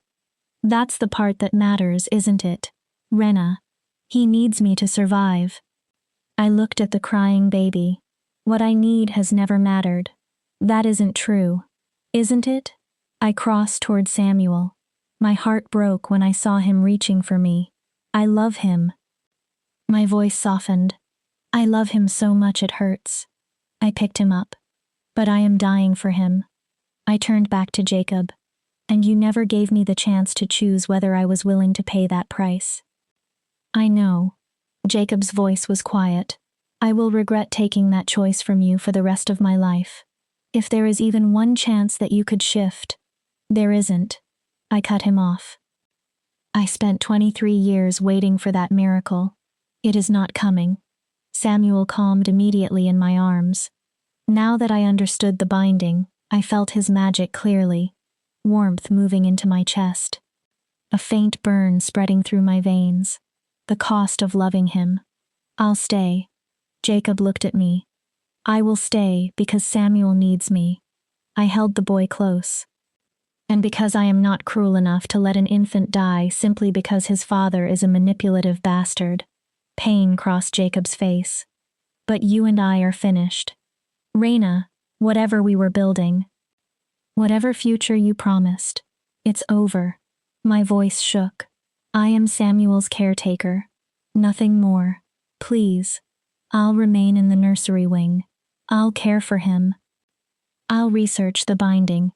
If there is any way to break it, I will find it. I stepped backward. But I do not want to see you unless Samuel requires it. No apologies. No explanations. And I certainly do not want your love.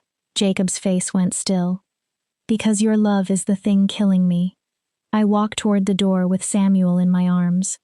Jacob did not stop me. At the threshold, I turned. You told me about your father. His expression changed. How he was a tyrant. How you swore you would become different. I am different. His voice was hoarse. No. I looked at him. You are simply better at pretending to care while you sacrifice the people you claim to love. His face went white. At least your father was honest about being a monster. Then I left. I did not look back. Chapter 7. The Exile. The next 6 months were a particular kind of hell. I kept my promise. I remained in the nursery and cared for Samuel with the same devotion as before. But nothing felt the same. Every time I lifted him, I knew his magic was entering me. Every time I felt that warmth, I knew part of my remaining life was being consumed. Each day brought me closer to the fate of the vessels who had come before. I could feel the magic gathering inside my body, like water rising behind a dam. Usually it did not hurt. It was simply there, pressure behind my ribs, warmth in my blood that never fully disappeared. Some days were worse. My fingers trembled. My vision blurred. On the worst days, the room suddenly spun, and I had to sit before my knees failed. Sometimes I felt power crackling beneath my skin with nowhere to go. I told no one, especially Jacob. At first, he kept trying. He apologized, explained, begged for the chance to speak. I answered with perfect, cold politeness. That eventually hurt him more than anger would have. Finally, he stopped. He still came to see Samuel every day. Whatever else Jacob had done, he had become a good father. I could not deny that. But we spoke only when necessary. The warmth between us froze into something brittle. Samuel sensed it. At 13 months he could walk. He could speak in simple sentences. His shifting was now completely controlled. He often waddled between Jacob and me and grabbed both our hands. Mama, Papa, together. He would pull us toward each other. We smiled for him, pretended for him. Then separated the moment his attention moved elsewhere. It was torture. The court noticed. Whispers followed me. Why did the king no longer bring Lady Rena to dinners? Why had his favor cooled? Some decided I had overstepped. Others said Jacob had finally regained his senses and remembered that a wolfless former servant could never belong beside a king. The cruelest claimed I had imagined myself above my station and finally been corrected. I stopped caring. The research mattered more. Every night after Samuel slept, I went to the royal library. I read everything I could find about magical binding, vessels, absorption, transference. What I discovered was worse than Jacob had told me. The 3 historical vessels had not simply died, their bodies had burned out. Unable to contain the magic they absorbed, they eventually ignited from within. The texts used clinical language, spontaneous magical combustion, catastrophic vessel failure, terminal magic saturation. But beneath those careful phrases was one ugly truth. They died screaming. Judging by their timelines and the symptoms already appearing in me, I estimated I had perhaps 1 year. Probably less. My body went still. A possible solution. Hope moved before I could kill it. What? There is a healer in the northern mountains. Jacob took out a folded letter. She lives alone and specializes in magical disorders. She has studied the binding. His eyes searched mine. She believes there might be a way to alter it, to make it less dangerous. I took the letter. The handwriting was cramped, careful, non-committal, yet one sentence caught me. The vessel demonstrates unusual resilience, possible latent capacity, investigation recommended. When? Next week. Jacob watched me. The journey takes 3 days. You would need to remain with her for at least a month. A month. She needs time for tests. This could be a complete waste. My voice remained flat. I could spend a month traveling and testing while my condition continues to worsen. It could. Jacob stepped closer. But it could also save you. That hateful, stubborn emotion stirred again. Hope. It is the only chance we have. I looked at Samuel. He had stopped playing. His dark eyes watched us with unnerving intelligence. What happens to him if I leave? The binding is permanent now. Jacob had clearly asked the same question. Distance will weaken the exchange, but it won't break the bond. Samuel may become irritable. His shifting might increase slightly, but he won't be in immediate danger. Jacob's voice dropped. You will be. He looked at me. Every day you remain untreated is 1 day closer to... He stopped. He did not need to finish. Why? The question came quietly. Jacob frowned. Why do you care whether I survive? His expression tightened. You got what you needed. Samuel is stable. The air is safe. I served my purpose. Jacob looked wounded. How can you ask me that? Because you lied, Av. If I forgive you, I laughed. You're asking me to forgive the man responsible for killing me. That is not an argument you apologize your way past. Then let me save you. His control finally broke. Go to the healer. Let her try. If you survive, then perhaps we can. There is no we. Jacob went still. There is a king who required a vessel for his son, and a servant foolish enough to fall in love with the man who signed her death sentence. That is all. That's not true, isn't it? I held his eyes. If you had told me everything before the binding began, if I knew exactly what loving Samuel would cost, would you still have asked me to stay? Jacob opened his mouth. No answer came. He did not need one. Samuel's life would always have mattered more than mine. That's what I thought. I looked away. Rena, go to the healer. His voice softened. If you refuse for me, then do it for Samuel. He needs you. Samuel needs a living mother. I corrected him. If I am going to die anyway, I would rather attempt something desperate than sit here waiting to combust. Jacob flinched at the word. So you'll go? I looked at Samuel. My beautiful boy. The child I loved more than my own life. The child consuming that life simply by needing me. Yes. Relief flooded Jacob's face. I'll make every arrangement. On one condition. Anything. You do not come with me. His relief disappeared. You do not send letters. You do not ask for reports about my progress. I forced the words through the pain in my throat. I need distance from you. Real distance. I need to discover who I am without you. Without the spell. Without this palace. And I cannot do that while you're watching. Pain crossed his face. Still, he nodded. If that is what you need, taught him it was the most sacred kind. I hooked my finger around his. Promise. Jacob stood in the nursery doorway. We had barely spoken since our last conversation. We did not speak now, but our eyes met. In his, I saw everything at once. Love, guilt, hope, despair. Then I climbed into the carriage.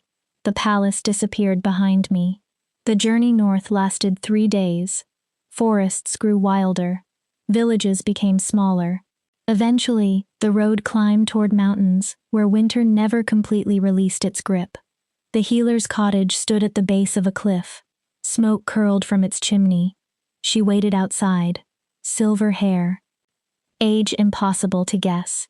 Eyes that seemed capable of looking through flesh and directly into a soul. You're the vessel. Not a question. Yes. You're dying. Yes. She nodded as though confirming a diagnosis. Come inside. We have work. Her name was Mara. The month that followed was the strangest of my life. She tested everything. Blood. Breathing. Meditation. Then came stranger rituals. I sat inside circles of salt and herbs while Mara chanted words I did not understand. I held crystals that became hot or freezing against my palms. I drank bitter teas that blurred my vision. Through every test, Mara searched for one thing. A spark. A hidden reserve. Anything that might give me enough power to survive the binding. Week after week, she found nothing. You are remarkably empty. Mara said it without cruelty. Like a cup that has never contained anything. I laughed bitterly. I could have saved you a month. Most people carry some magical residue. She ignored my sarcasm. Echoes from their wolves. Inherited traces. You have silence. I already knew that. Perhaps. Mara studied me. Some vessels appear empty because their magic is buried unusually deep. Sometimes extraordinary circumstances are necessary to awaken it. And mine? I waited. Is not buried. So it appears. I laughed again. This time the sound broke. So that is the answer. I die, and no one can change it. I didn't say that. I looked at her. There may be another possibility. Hope moved before I could stop it. Dangerous. Unprecedented. Probably insane. Tell me. Mara leaned forward. The binding requires a vessel with little or no magic. I nodded. But what if magic were given to the vessel? I stared. Not awakened from inside. Transferred from someone else. A donor? Yes. She studied my reaction. If another wolf permanently transferred part of their power to you, it might give your body something with which to resist Samuel's magic. Instead of endlessly absorbing, you might create balance. Can that be done? In theory. Mara's mouth tightened. No one has successfully attempted it with this particular binding. But the magical principle is sound. What is the problem? Finding the donor. Of course. The transfer is permanent. Mara continued. They would lose that portion of their power forever, and the magic would need to be compatible with you. How do we determine compatibility? Her expression answered before her words did. By testing wolves. How many? Possibly every wolf in the kingdom. My hope collapsed. So impossible. Improbable. She corrected. Not impossible. Then her gaze sharpened. Unless you already know someone willing to sacrifice part of his power without knowing whether it will save you. Jacob entered my thoughts instantly. No. Mara raised one eyebrow. No. I repeated. I am not asking him. even if his magic were compatible? No. I stood.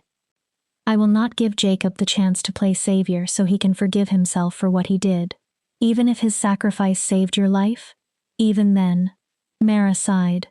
You are as stubborn as you are empty. Despite everything, I smiled. Thank you.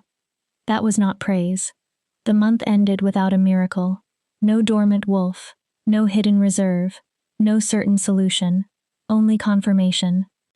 I was empty, broken, dying. The carriage came to return me to the palace. Mara walked me outside. Before I climbed in, she spoke. The king's son. I looked back. You love him more than anything. Yes. And the king?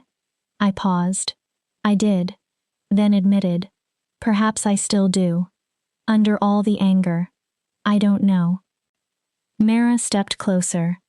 Then accept one piece of advice. From healer to patient? No. Her expression changed. From vessel to vessel. I stared. You? Long ago. Different spell. Different circumstances. But the same basic price. She gripped my shoulders. Do not waste whatever time you have left being angry. Do not spend it feeding bitterness. Use it. Live. Love. Matter to the people who need you. But you survived. I was confused. You're standing here. I survived. Mara nodded. But the woman I was before the binding did not. Her eyes became distant. I spent too much of my life furious about everything taken from me. I forgot to value what remained. She released me. By the time I learned how to let go, the person I was angry with was gone. I never said goodbye. She stepped away. Go home, Rena. Make peace where you can. However much time remains. Make it count. The journey back lasted 3 days. This time, I spent the road thinking, remembering, allowing feelings I had buried beneath anger to surface. I still loved Jacob. That was the painful truth. I loved how gentle he was with Samuel, his rare smiles, the man beneath the crown, the stone king who had learned to crack. I loved him despite his manipulation. And for the first time, I forced myself to consider the impossible question. If our positions had been reversed, if Samuel were dying, if I possessed the power to save him by using another person, would I truly have chosen differently? I wanted the answer to be yes. I wanted to believe I would choose honor, truth, consent, but I could not be certain, and somehow, that uncertainty mattered. On the 3rd evening, the palace appeared. White marble glowing in the sunset. Home. The word came naturally. I wondered when that had happened. When had the place where I was sent as a sacrifice become home? The carriage stopped at the servants' entrance. I climbed out. A footman I did not recognize hurried forward, then froze. Lady Rena? Yes. We weren't expecting. He swallowed. The king said you would be away another week. Plans changed. I looked toward the palace. Where is Prince Samuel? The nursery. He hesitated. But my lady, perhaps I should warn. Warn me about what? His discomfort deepened. Perhaps you should see. Fear tightened my stomach. I abandoned my trunk, ran through the corridors, past servants who called after me, up the stairs, toward the nursery. I opened the door, and stopped. Samuel sat on the carpet, playing, laughing, but a woman sat beside him, young, beautiful. Golden hair, perfect posture, the effortless grace of someone born into generations of nobility. Her hand rested lightly against Samuel's back, and beside the window stood Jacob, watching them. He turned when I entered. Something complicated crossed his face. Relief, guilt, something else. Rena. He straightened. You're early. Who is she? My voice remained calm despite the panic rising inside me. The woman looked up and smiled warmly. You must be Lady Rena. She stood. I've heard so much about you. She curtsied. Lady Elise. I've been helping with Prince Samuel while you were away. Her smile remained kind. The king thought he might benefit from another caretaker. Someone with a wolf. I finished the sentence. Elise's smile weakened. Yes, but please do not think I am trying to replace you. His Majesty has been very clear that you are irreplaceable. I'm only here to assist. Samuel finally noticed me. His entire face brightened.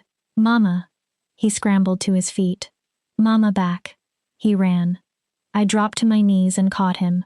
The moment his arms wrapped around me, the binding opened again. Warm magic moved into my body. Familiar. Deadly. I looked over Samuel's head. Jacob met my eyes. We need to talk. Yes. I held Samuel tighter. We do. Because looking at Lady Elise, beautiful, noble, powerful, wolf-blessed Lady Elise, I believed I understood exactly what had happened. Jacob was replacing me, not only as Samuel's caretaker, as everything. And the worst part was that I could not even blame him. I was dying. He was a king. Kings needed alliances, heirs, futures, not women destined to burn from the inside within a year. Perhaps this had always been the ending. Perhaps love had only blinded me to it. Chapter 8. The Moment of Choice. Lady Elise left the nursery with a graceful curtsy. I'll return in the morning. Samuel waved. Bye, Ellie. Something inside me cracked again. Ellie. He already had a special name for her. The moment the door closed, I turned toward Jacob. Explain. Let me put Samuel to bed. His voice was quiet. Then we will speak. I promise. I wanted answers immediately, but Samuel was rubbing his eyes, yawning. So I helped dress him for bed. Jacob lifted him, carried him to the cradle. When had Samuel grown so large? When had I missed so much? Jacob sat beside him and told a story. One of mine, the glass girl in the transparent kingdom. But Jacob had expanded it, added new details, made the story partly his, partly ours. Samuel fell asleep smiling, secure in the certainty that both his parents were beside him. Both his parents. When his breathing deepened, Jacob gestured toward the room next to the nursery. My room, though I had hardly used it during the previous months. We sat by the window. For a long time, no one spoke. She is your betrothed. It was not a question. No. Jacob answered immediately. She isn't. I looked at him. She is a candidate. His jaw tightened.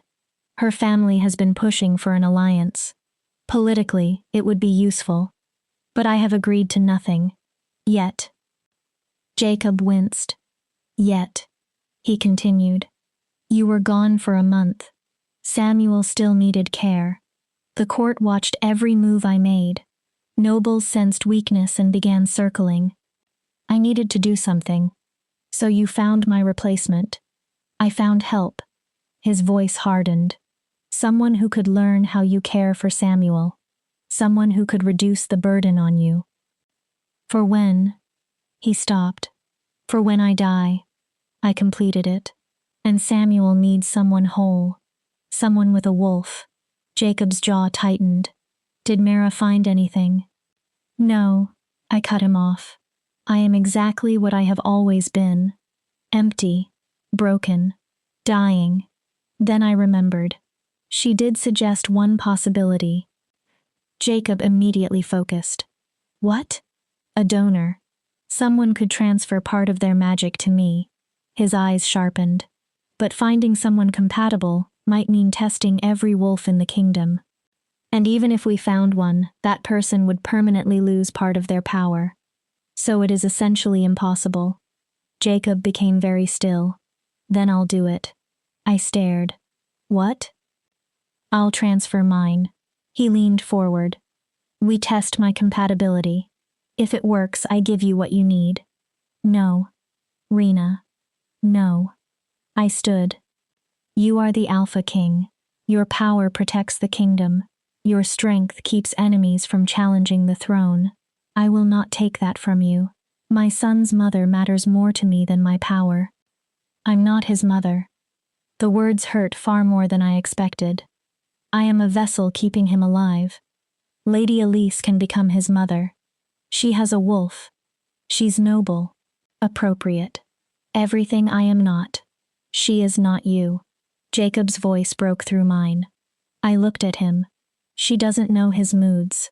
She doesn't know which stories he needs. She doesn't... He stopped, then swallowed. Samuel asked for you every night. My breath caught. He woke crying. I held him. I told him stories. Elise tried too. She is kind, patient. She genuinely cares for him. Jacob's eyes became wet. But every night he cried, Mama, want Mama. His voice cracked. She is not you. Tears slid down my face. That does not change reality. I am dying. Whether it happens in 6 months or 1 year or 2 years, eventually Samuel loses me. And you believe the solution is replacing yourself while you are still alive? His anger rose. Teaching my son to love someone else before you are even gone. Yes. The word nearly killed me. Because it is better for him to bond with her gradually than lose me suddenly and have no one. Better that he learns people can leave while he is young enough to adapt. I refuse to accept that. There must be another answer. There isn't. I began pacing. Jacob, I spent 1 month with one of the strongest healers in the kingdom. She was once a vessel herself. She survived, and even she could not find a way to save me. I faced him. This is reality. This is what you chose when you bound me to Samuel without my consent. Jacob recoiled as though struck. I know. His voice dropped. And I will regret that decision for the rest of my life. But I will not simply surrender you. Maybe you should. I stopped pacing. Maybe letting me go is the kindest thing you can do. I don't believe that. Of course not. A bitter laugh escaped. You are the Alpha King. Alpha Kings do not accept defeat. I stepped toward him. But I am not another territory for you to conquer. I am not a problem you can solve. I am a person. A woman who made the mistake of falling in love with a man who first saw her as a means to an end. That is not fair, isn't it? I met his eyes. Then be honest. Completely honest. I drew one painful breath. If the binding had not endangered my life, if I were not dying, would you still marry me? Jacob's face went still. Would you truly place a former Wolfless servant beside you as queen? Or eventually, when court pressure became unbearable, would you have done the politically useful thing and married a woman like Lady Elise? Silence. The silence answered. I loved you. Jacob's voice became rough. I love you now. That was never false. He closed his eyes. But, there it was. You're right. My chest tightened. If you were not dying, he forced himself onward. I probably would have eventually found a justification for ending our relationship. Every word cut. The court. The kingdom. The obligations of the crown. I would have found an excuse. His honesty hurt more than another lie. Thank you. My voice went cold. For finally telling me the truth. But that does not mean I want to lose you. Jacob stood. You changed me. You made me better. You taught me how to become Samuel's father. How to feel again. How to let people close. He approached. And yes, perhaps if circumstances were different, I would have been weak enough to let you go. But circumstances are not different. His voice became fierce. You are dying because of me, and I will use everything I possess to stop it. Even my power. I won't allow it. He stared. Your magic does not belong only to you. I spoke steadily. You are responsible for an entire kingdom. I will not weaken you and endanger everyone because I want to live. Then what do you want? Frustration broke through him. What am I supposed to do? Accept that you'll die? Stand there while you burn from the inside? Marry Elise and pretend you never mattered? I want you to let me choose. That silenced him. For once in my life, I looked directly at him. Stop deciding what is best for me. Stop trying to save me because you cannot tolerate losing. Let me live whatever time remains in the way I choose. And what do you choose? Mara's words returned. Do not waste your remaining time on anger. I want Samuel. Jacob's expression softened. I want to spend whatever time I have with him. Teach him. Watch him grow. Create enough memories that perhaps he will remember me after I am gone. I swallowed. And Jacob waited. I want to forgive you. His eyes widened. After everything? Not because you deserve forgiveness, I answered honestly, but because I don't want my last months consumed by anger. Mara was right. Holding pain forever is another kind of death. And apparently I already have enough dying to do. Jacob crossed the space between us. He pulled me into his arms. This time, I allowed it. I sank into his warmth, his strength, the scent I knew too well, and I grieved what we might have been if our story had begun differently. I don't deserve you. His words disappeared into my hair. No. Despite everything, I almost smiled. You really don't. We stayed there a long time, both of us understanding that we were saying goodbye to a future that perhaps had never truly existed. Eventually, Jacob pulled back. His hands framed my face. If I find another way, any way, I will still try to save you, even if you hate me for doing it. I know. I gave him a sad smile. That is what makes you both a good king and a terrible person. His own smile appeared, broken. Can we begin again? What do you mean? Not as lovers. His voice tightened. Not what we were. As parents. Friends. Something that hurts less. We can try. It was not enough. Not for either of us. But it was what we had. The next 3 months settled into a new rhythm. Lady Elise came every morning. To my frustration, she was genuinely kind, patient with Samuel, respectful toward me. She never attempted to take control, never behaved as though my approaching death gave her permission to replace me before it happened. Eventually, we developed a strange partnership. I managed Samuel's difficult moments, his rare shifting episodes, his nighttime stories. Elise handled public events, court presentations, playdates with noble children. We were preparing Samuel to love 2 maternal figures. Knowing one might not remain much longer, Jacob mostly kept his distance. He still visited Samuel each night, but the intimacy between us was gone. What remained was professional, careful, painfully sad. Meanwhile, the magic inside me continued growing. Pressure behind my ribs became constant. Heat lived permanently inside my veins. Some mornings I woke to find my fingers glowing faintly, power searching for a way out. The old books said the final stage arrived quickly. A vessel could function normally one day. Then pain began. Within hours, sometimes minutes, the body ignited. I tried not to think about it. I focused on Samuel. Stories. Memories. Living instead of dying. Then came the announcement. I was walking through the palace gardens with Samuel when servants suddenly began hurrying toward the main courtyard. Nobles followed. Excitement moved through the palace. Something about it made me uneasy. I lifted Samuel and joined the gathering crowd. Jacob stood atop the main steps in formal royal robes. Advisors surrounded him. And beside him stood Lady Elise. She wore silver and blue, radiant, perfect. What is happening? I asked a nearby servant. The king is making an announcement, my lady. She could barely hide her excitement. About the future of the kingdom. My stomach dropped. Jacob's gaze found me in the crowd. I saw apology, regret, and resolve. He was going to announce an engagement to Elise. People of the realm, Jacob began. His voice carried across the courtyard. Today I stand before you to secure the future of our kingdom." Samuel shifted in my arms. As you know, Prince Samuel has grown stronger every day through the dedicated care of those entrusted with him. Jacob's eyes touched mine for 1 second. But a prince requires more than care. He needs stability.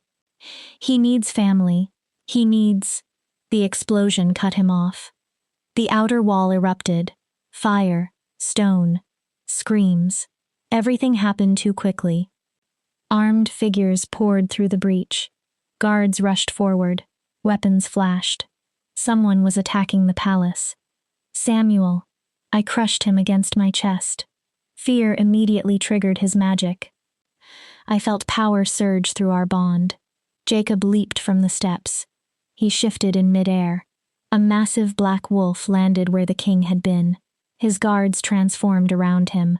They collided with the attackers. But these enemies were not ordinary soldiers. Magic crackled around several of them. Spells gathered in their hands. Then I saw one warrior running directly toward me, toward Samuel. This was not a random assault. They wanted the air. I ran. Samuel clung to me. Behind us came snarls, screams, weapons, and explosions. I did not look back. Rena. Lady Elise appeared beside me. Her face was pale, determined. "This way." She pointed toward the palace. "There's a safe room." A bolt of energy flew past my head. Heat scorched my skin. I threw myself sideways. Turned my body so Samuel struck nothing but me when we hit the ground. Pain exploded through my shoulder. Still, I did not let go. An attacker stood over us. Magic glowed in his hands. A triumphant smile crossed his face. The wolfless vessel. His eyes moved toward Samuel. And the bastard prince. His hands rose. 2 problems. 1 solution. Death came toward us. Then Lady Elise hit him from the side. Her body was already transforming. Wolf and woman collided with the attacker. "Run!" she screamed. "Get him to safety!" I ran. Through the palace doors. Down corridors I knew by heart. Toward the nursery. Samuel had shifted completely now. A sobbing wolf pup in my arms. His magic poured into me. Too much. Too quickly. Pressure rose inside my body. The dam was breaking. Not now. My breath came in gasps. Please. Not now. I reached the nursery. Slammed the door. Threw the bolt. Then collapsed against it with Samuel in my arms. "We're safe." The lie came automatically. "You're safe." Samuel shifted back into human form. His small body shook with sobs. "Mama scared." "I know." "Mama hurt." I looked down. Blood soaked my clothing. The spell had clipped my shoulder and left a blistering burn. But the wound was not the real danger. My hands were glowing. Not faintly. Brightly. Power burned beneath my skin. My breath stopped. The final stage. It had begun. Something slammed against the nursery door. The wood shook. Not Jacob. Not palace guards. The attackers had followed. I had minutes. Perhaps less. Before the door failed. Before they killed Samuel. Before my body burned itself apart. I looked desperately around the nursery. My eyes landed on the books. All those texts Jacob had given me. Magic. Bindings. Vessels. Transformation. A half-remembered passage came back. Vessels under extreme magical saturation. A catalyst created at the threshold of death. Impossible transformations becoming briefly possible when destruction was imminent. Madness. It would not work. Could not work. But I was dying anyway. What could failure still take from me? I set Samuel carefully on the floor. "Sweet boy." He looked at me through tears. "I need you to be very brave. Can you do that for Mama?" He nodded. I kissed his forehead. "No matter what happens, remember something. Mama loves you. Papa loves you. You are precious. You are perfect. You are loved. Mama loved. Mama loved. The door shook. Wood splintered. I closed my eyes. And for the first time in my life, I deliberately reached inward for magic. Not Samuel's. Not the power I had absorbed. Mine. I reached beyond the silence. Beyond emptiness. Beyond 23 years of certainty that nothing lived there. My wolf. Please. If you exist. If you have been sleeping. I need you. Samuel needs you. Jacob needs you. I need you. Nothing. The door cracked again. Please. I reached deeper. And then, something moved. Not Samuel's magic. Not the binding. Something inside me. Something that had waited 23 years for the correct moment to answer. Not a wolf. Not exactly. Something else. The nursery door exploded inward. An attacker stepped through. Weapon raised. I opened my eyes. Golden light filled my vision. Get away from my son. My voice carried a power I had never possessed. The attacker laughed. You're wolfless. His spell formed. You're nothing. You're wrong. Magic rose inside me. Not Samuel's. Mine. I was never wolfless. The transformation began. Not human into wolf. Something reversed. Older. Primal. The magic I had absorbed for months suddenly found a path, a purpose, a form. Light filled me. Pure magical energy contained inside the outline of a human body. Power that had accumulated for months now had somewhere to go. The attacker screamed and released his spell. I lifted one hand. Energy poured outward. Not destruction. Protection. A shield formed around Samuel. Around the nursery. Around everything I loved. The spell struck my shield. And shattered. You cannot hurt him. My voice seemed layered with echoes. You cannot hurt anyone I protect. The attacker stumbled backward, then fled. I stood glowing in the ruined nursery. For the first time I understood why I never shifted, why I always felt empty, why no healer ever found ordinary wolf magic inside me. I was not meant to hold my own power in the way wolves did. I was a conduit. A true vessel. Not a prison for magic. A transformer. I could take raw, uncontrolled energy and turn it into something else. Something safe. Something useful. Something protective. The burning inside me disappeared. The unbearable pressure released. The magic that should have killed me finally had a purpose. The light faded. I returned fully to human form. Not from a wolf. From energy itself. And for the first time in 23 years I felt completely right inside my own body. Samuel stared, his eyes enormous. Mama glowy. A laugh escaped through my tears. Yes, baby. I dropped beside him. Mama is glowy. The ruined doorway burst open. I turned. Jacob stood there in black wolf form. Blood stained his muzzle. He shifted immediately. Human again. Fierce. Breathing hard. His eyes found Samuel. Then me. Then the fading light still glowing beneath my skin. Rena. His voice broke. You?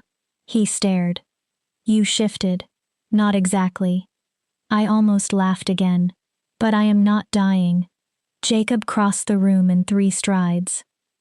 He wrapped me in his arms, held me so tightly I could barely breathe. I thought I lost you. His voice shook. When I saw you running, when I couldn't reach you, I'm here. I held him. We're both safe. He pulled back. His hands framed my face. What happened? What are you? I am still discovering that. I looked toward Samuel. But I think I have always been this.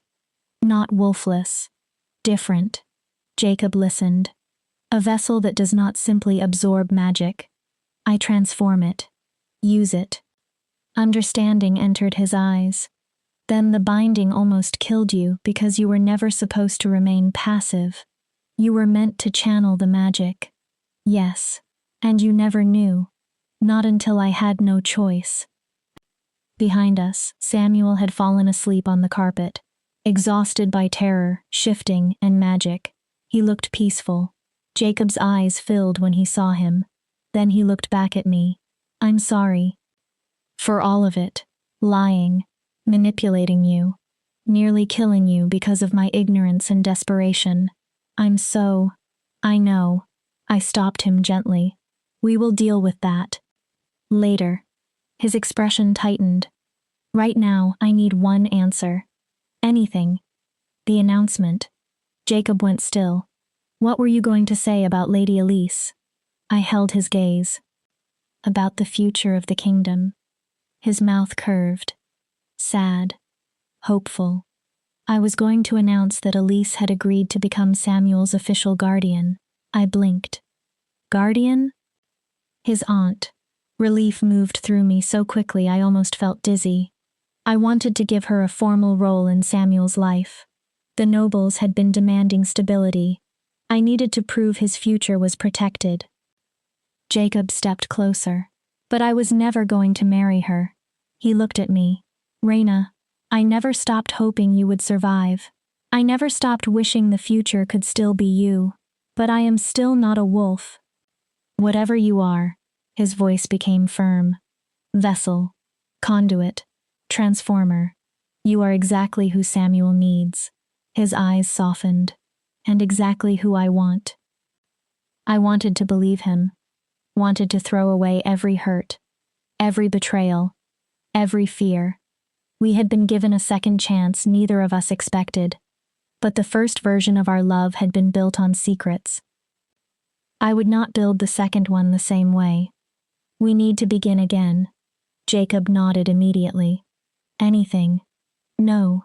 I shook my head. Really begin again. No secrets.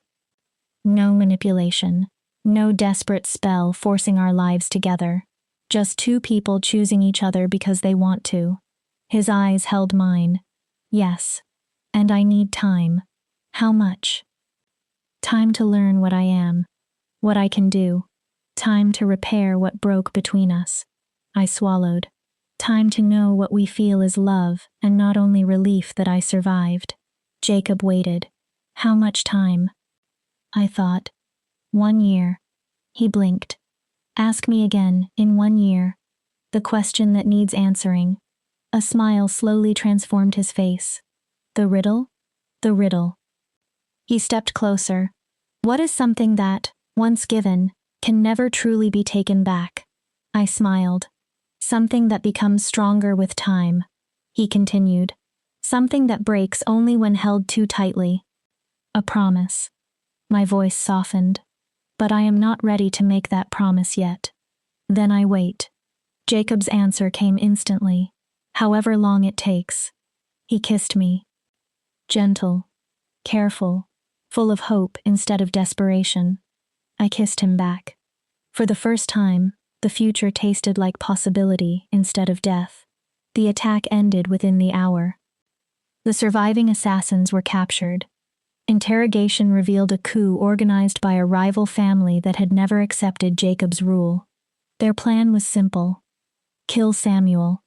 Kill me. Destroy the stability of the royal line. Then seize power during the chaos. They failed. Lady Elise survived too. Her wounds were serious, but she recovered over the following weeks. Jacob kept his promise. She became Samuel's official guardian. His aunt. And eventually she became my friend. 2 women who loved the same boy, raising him together instead of competing for him. 3 months later, Mara came to the palace. She tested my new abilities. Watched me channel magic, studied the changes again and again. Finally, she gave me a diagnosis no book contained. You are the first known vessel to transform the nature of the binding instead of dying from it. I stared. You may change everything we know about magic, she continued, especially people we assume are powerless. You may save countless lives. I looked across the room toward Samuel. I only wanted to save one. Mara smiled. A rare sight. Well, you did that too. The year passed both slowly and quickly. Samuel grew. His shifting became completely controlled. He became a bright child who loved stories and could make almost everyone around him smile. Jacob and I rebuilt our relationship one careful piece at a time. We courted properly, chaperoned walks, formal dinners, conversations without crisis hanging over every word. We learned who we were when death was not chasing us, and I learned what my power could do. I could take dangerous magic and make it safe, absorb curses and reshape them, turn harmful power into protection. I was a shield, a guardian, a transformer of pain into purpose, exactly what I had always been meant to become. On the first anniversary of my transformation, I sat in the royal library reading with Samuel. Jacob entered. He wore formal clothes. Something in his expression made my heart begin racing. Samuel. Jacob looked at him. Could you give your mother and me a moment? Samuel looked between us, then grinned with entirely too much understanding for his age. Papa ask Mama question. Jacob smiled. Yes. Papa is going to ask Mama a question. Mama say yes. Samuel announced it as an order, then ran away laughing to find Lady Elise. I stood opposite Jacob across a table covered in books. A question? A riddle, he corrected, then walked around the table. He took my hands. His were trembling. Rena of House Ashfeld. His voice became solemn. Vessel, transformer, mother of my child, keeper of my heart. I have a question for you. I'm listening. What is something that, once given, can never truly be taken back? My heart hammered. Something that grows stronger with time. His eyes never left mine. Something that breaks only when held too tightly. A promise. My voice remained steady. The answer is a promise. Jacob breathed in. Then promise me. Promise me forever. Promise that whatever comes, we face it together. His hands tightened around mine. Promise you will be my queen. Not because I require you, not because Samuel requires you, but because you choose it. Because we choose one another. I thought about everything. The lies, the truth, the binding, the betrayal, the death I had almost suffered, the transformation, the slow repair. I remembered the girl I had once been. Certain she was worthless. Certain broken meant lesser. Then I looked at the woman I had become. Someone who turned pain into protection. Someone who saved lives by accepting burdens and transforming them. Someone who finally understood that difference was not defect. I promise. Jacob's breath caught. I choose you. I choose us. I smiled through tears. I choose this impossible, complicated, beautiful life we are building. Jacob reached into his pocket. The moonstone ring rested in his palm. His mother's ring, the one he had once given me before everything shattered. May I? Yes. He slid it onto my finger. Then he kissed me. Deep, slow, certain. This time, no secret stood beneath the promise. When we separated, Samuel ran into the library. Lady Elise followed, smiling. Mama say yes? He looked between us. Mama said yes. Samuel shouted happily and threw himself toward us. We caught him together. The three of us collapsed into laughter. Messy, imperfect, real. Tell story, Samuel demanded. Story about Mama and Papa. Jacob looked at me. Everything we had survived lived inside his eyes. Once upon a time, he began. I took his hand. There was a girl who believed she was broken, and a king who believed he was stone. Samuel leaned forward eagerly. And they learned, Jacob and I said together, that broken things can still be beautiful. That stone can crack open and let light through. That sometimes the hardest roads lead to the most precious places. Samuel frowned thoughtfully. The end? I pulled both my boys closer. No. I smiled. The beginning. Because that was what I had finally learned. Pain could transform. Betrayal could be forgiven without being forgotten. People could break and still rebuild. Hope could survive even after you tried to kill it. We were damaged, scarred, imperfect, and exactly enough. Epilogue: The Glass Kingdom. 5 years later, impossible flowers bloomed throughout the palace gardens. I discovered by accident that my ability worked on more than dangerous magic. It affected living things too. Where I walked often, where my power seeped gently into the earth, plants changed. Roses bloomed through winter. Fruit trees produced throughout the year. Healing herbs grew stronger than they should. The gardeners called it a blessing. I called it a side effect. Samuel called it Mama's magic garden. At 6 years old, he was far too clever for his own good. And naturally, his name became the official one. I was walking through that garden with one hand resting over my stomach.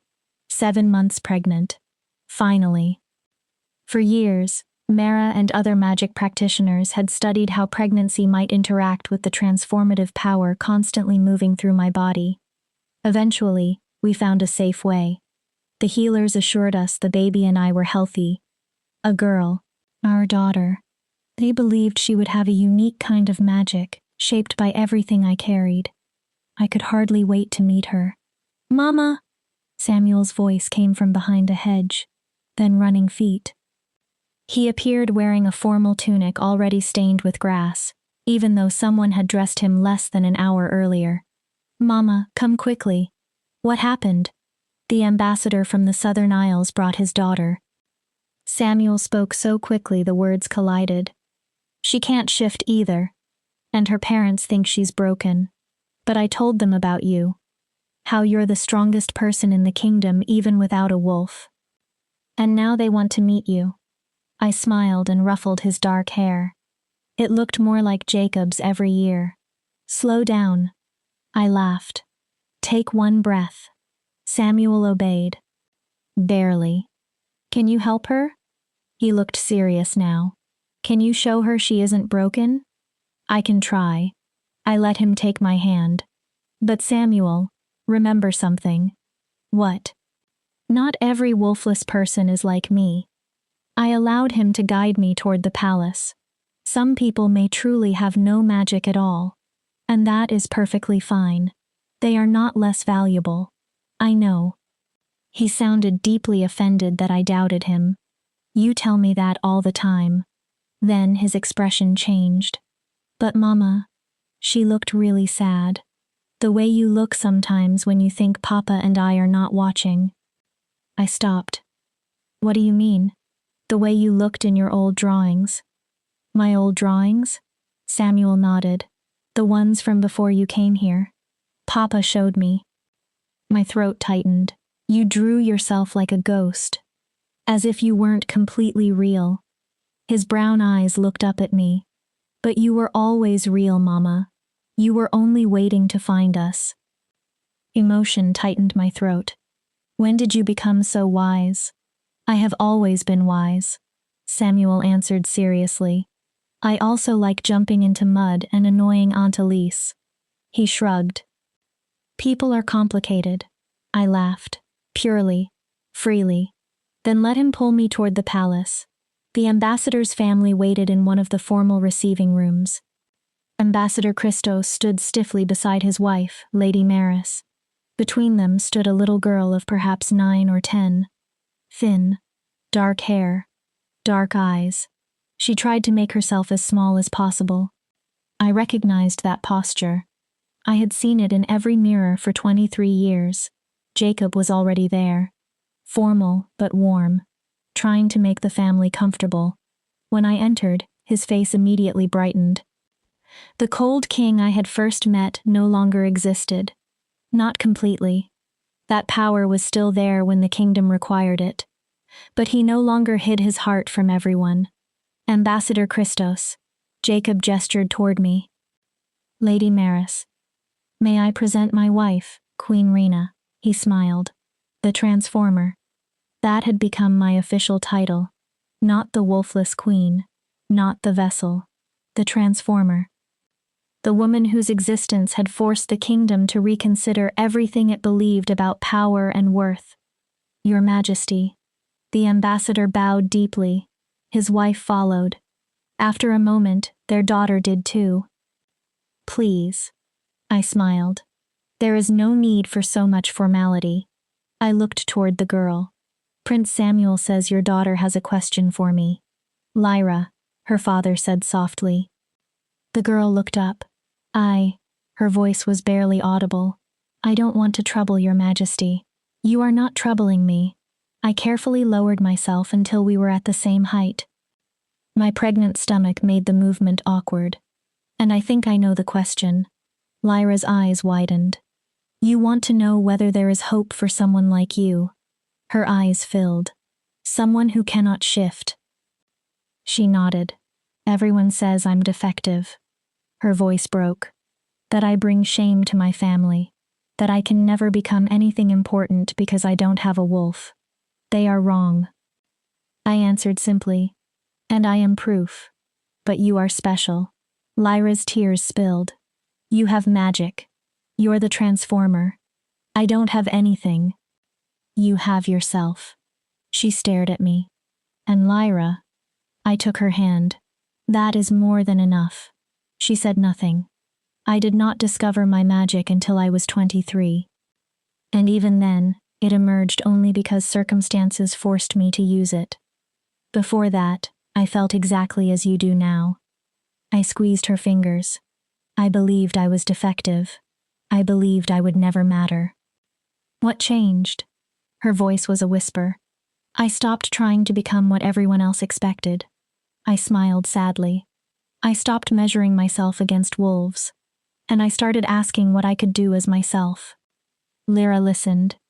For me, being unable to shift eventually turned out to be connected to abilities no normal wolf possessed. You may discover magic one day. You may not. I made sure she heard the next words. But either way, you still have value. You still have purpose. You simply have to stop searching for that purpose inside other people's expectations, and start searching in yourself. How? The desperation in her question broke my heart. By finding the things that make you feel real instead of invisible.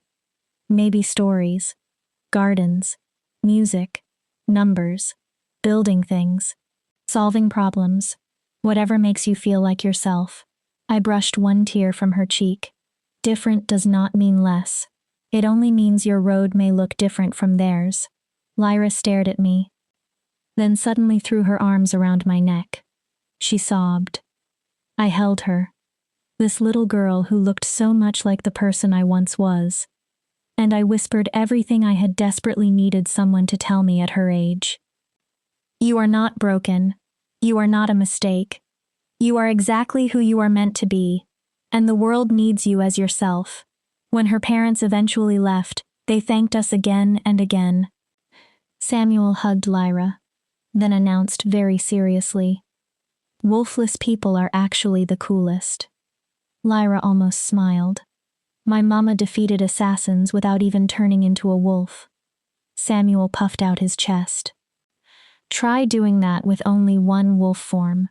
Jacob coughed to hide laughter. Samuel continued. I bet you can do amazing things too. Lyra left the palace, walking slightly straighter, head slightly higher. Would those words be enough? Would she eventually discover her own path?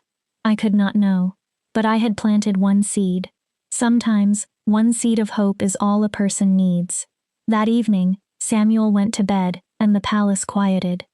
Jacob and I sat together in our private chambers. After our marriage, he had given me the Queen's suite. I still kept my old room beside the nursery. I refused to give it up. It reminded me where everything began. You were beautiful today. Jacob rested one hand over my belly. Our daughter kicked beneath his palm. I spent half the day in garden dirt. I looked down at my dress. I probably smell like fertilizer. Still beautiful. He smiled, then grew serious. Raina, do you know what I see when I look at you? A woman too pregnant to see her own feet. Jacob laughed. That sound had once been so rare. Now it lived freely in our home. I see the woman who saved my son. His expression softened. The woman who saved me. The woman who taught this entire kingdom that power can exist in forms we never imagined. That the person everyone dismisses may someday become the person everyone needs. Careful. I nudged him. Someone might hear you and think you've become soft.